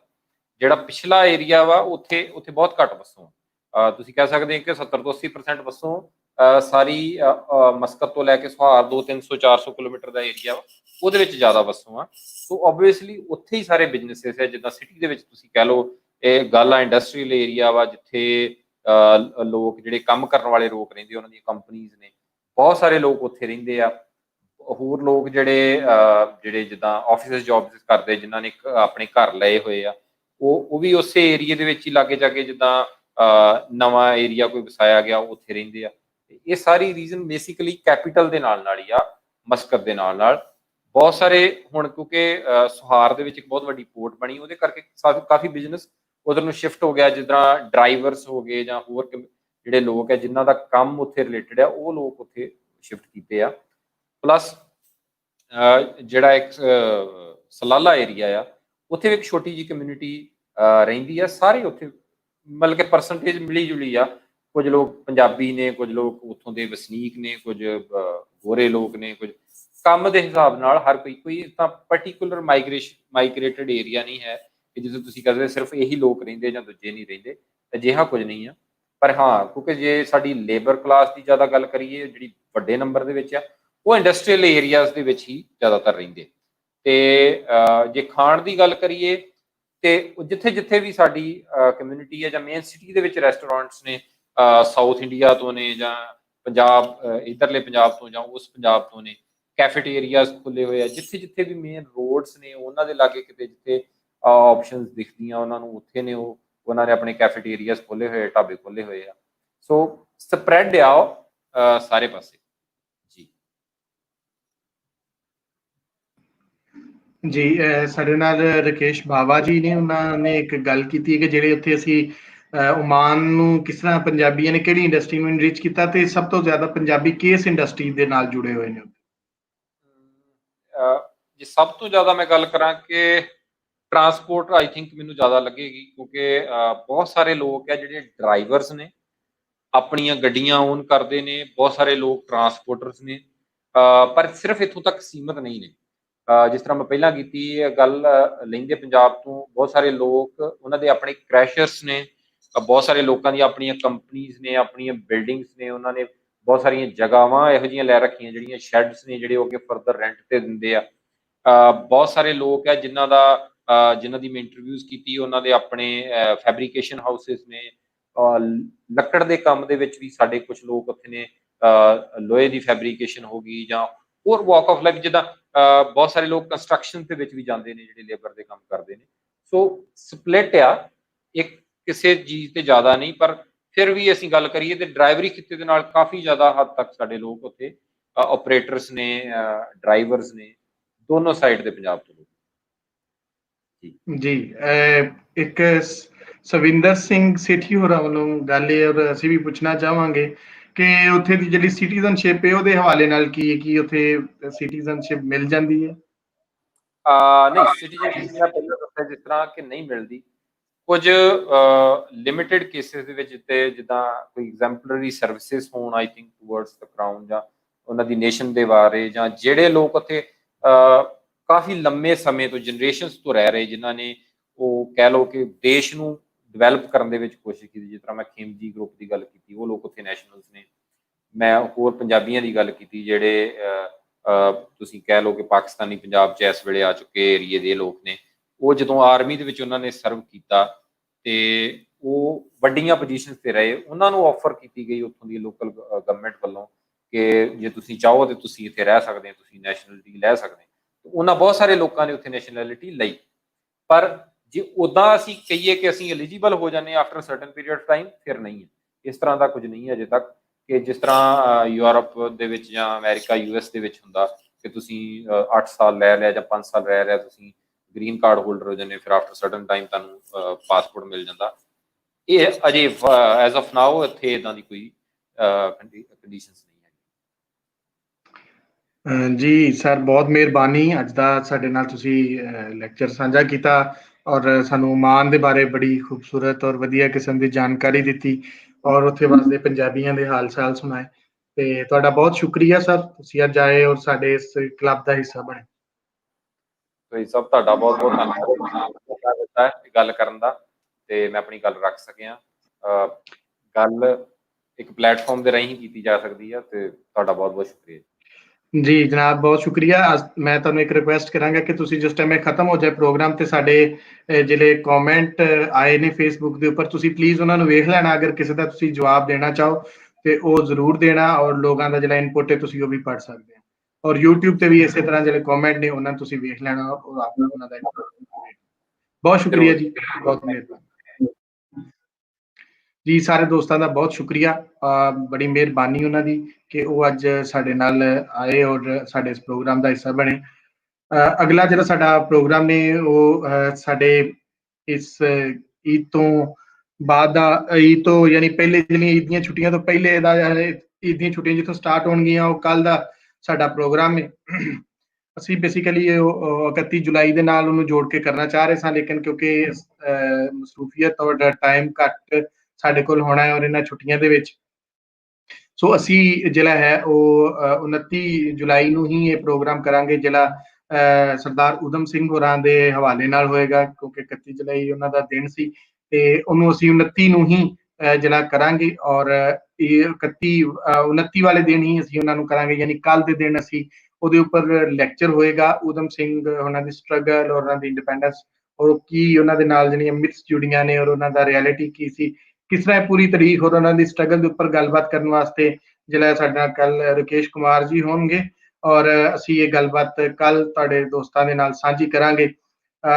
ਔਰ ਜਿਹੜਾ ਹੈ ਉਹ ਅਸੀਂ ਲੋਕਾਂ ਨੂੰ ਚਾਹ ਰਹੇ ਹਾਂ ਕਿ ਕੱਲ ਦੇ ਜਿਹੜਾ ਪ੍ਰੋਗਰਾਮ ਹੈ ਉਹਦੇ 'ਚ ਜ਼ਿਆਦਾ ਤੋਂ ਜ਼ਿਆਦਾ ਆਉਣ, ਕਿਉਂਕਿ ਕੱਲ ਸਾਡਾ ਜਿਹੜਾ ਹੈ ਉਹ 50ਵਾਂ ਲੈਕਚਰ ਵੀ ਹੈ ਔਰ ਕੱਲ ਸਾਡੀ ਜਿਹੜੀ ਹੈ ਨਾ ਉਹ ਜਿਹੜੀ 50 ਵੀ ਹੋ ਜਾਏਗੀ। ਔਰ ਨਾਲ ਦੀ ਨਾਲ ਇੱਕ ਸਾਡੀ ਇੱਕ ਸੈਲੀਬ੍ਰੇਸ਼ਨ ਵੀ ਅਸੀਂ ਉਹਦੇ 'ਚ ਛੋਟੀ ਜਿੰਨੀ ਕਰਾਂਗੇ, ਤਾਂ ਕਿ ਅਸੀਂ ਉਹਦੇ ਦੌਰਾਨ ਦੋਸਤਾਂ ਨੂੰ ਉਸ ਲੈਕਚਰ ਤੇ ਆਪਣੀ ਜਗ੍ਹਾ ਤੇ ਹੋਏਗਾ ਹੀ, ਲੇਕਿਨ ਉਸ ਤੋਂ ਪਹਿਲੇ ਅਸੀਂ ਕੁਛ ਦੇਰ ਲਈ ਜਿਹੜਾ ਹੈ ਉਸ ਤੋਂ ਬਾਅਦ ਜਾਂ ਉਸ ਤੋਂ ਪਹਿਲੇ ਥੋੜਾ ਟਾਈਮ ਰੱਖਾਂਗੇ, ਜਿਹੜਾ ਸਾਡਾ ਇੱਕ ਵਰਚੁਅਲ ਗੈਟ ਟੂਗੇਦਰ ਹੈ, ਬੇਸ਼ੱਕ ਥੋੜੇ ਟਾਈਮ ਲਈ, ਲੇਕਿਨ ਅਸੀਂ ਸਾਰੇ ਮਿਲ ਕੇ ਰਲ ਕੇ ਜਿਹੜੇ ਸਾਡੇ ਇੱਧਰ ਦੋਸਤ ਕਮੈਂਟ 'ਚ ਹੁੰਦੇ ਨੇ ਉਹ ਸਾਡੇ ਨਾਲ ਆਪਣੀ ਸਕਰੀਨ ਵੀ ਸ਼ੇਅਰ ਕਰਨਗੇ, ਸਾਡੇ ਕਲੱਬ ਦੇ ਸਕਰੀਨ ਤੇ ਆ ਕੇ ਆਪਣੇ ਵਿਚਾਰ ਸਾਂਝੇ ਕਰਨ ਔਰ ਰਲ ਮਿਲ ਕੇ ਸਾਰੇ ਇਸ 50 ਲੈਕਚਰ ਕਾਮਯਾਬੀ ਨਾਲ ਪੂਰੇ ਕਰਨ ਦੀ ਅਸੀਂ ਸੈਲੀਬ੍ਰੇਸ਼ਨ ਵੀ ਕਰਾਂਗੇ। ਤੁਹਾਡੇ ਸਾਡੇ ਨਾਲ ਜਿਹੜੇ ਅੱਜ ਜੁੜੇ ਰਹੇ ਔਰ ਜਿਹੜੇ ਦੋਸਤਾਂ ਨੂੰ ਵੇਖ ਰਹੇ ਉਹਨਾਂ ਦਾ ਬਹੁਤ ਸ਼ੁਕਰੀਆ। ਰੱਬ ਰਾਖਾ, ਮਿਲਨੇ ਕੱਲ 29 ਤਰੀਕ ਨੂੰ ਨਵੇਂ ਪ੍ਰੋਗਰਾਮ ਦੇ ਨਾਲ। ਰੱਬ ਰਾਖਾ ਜੀ।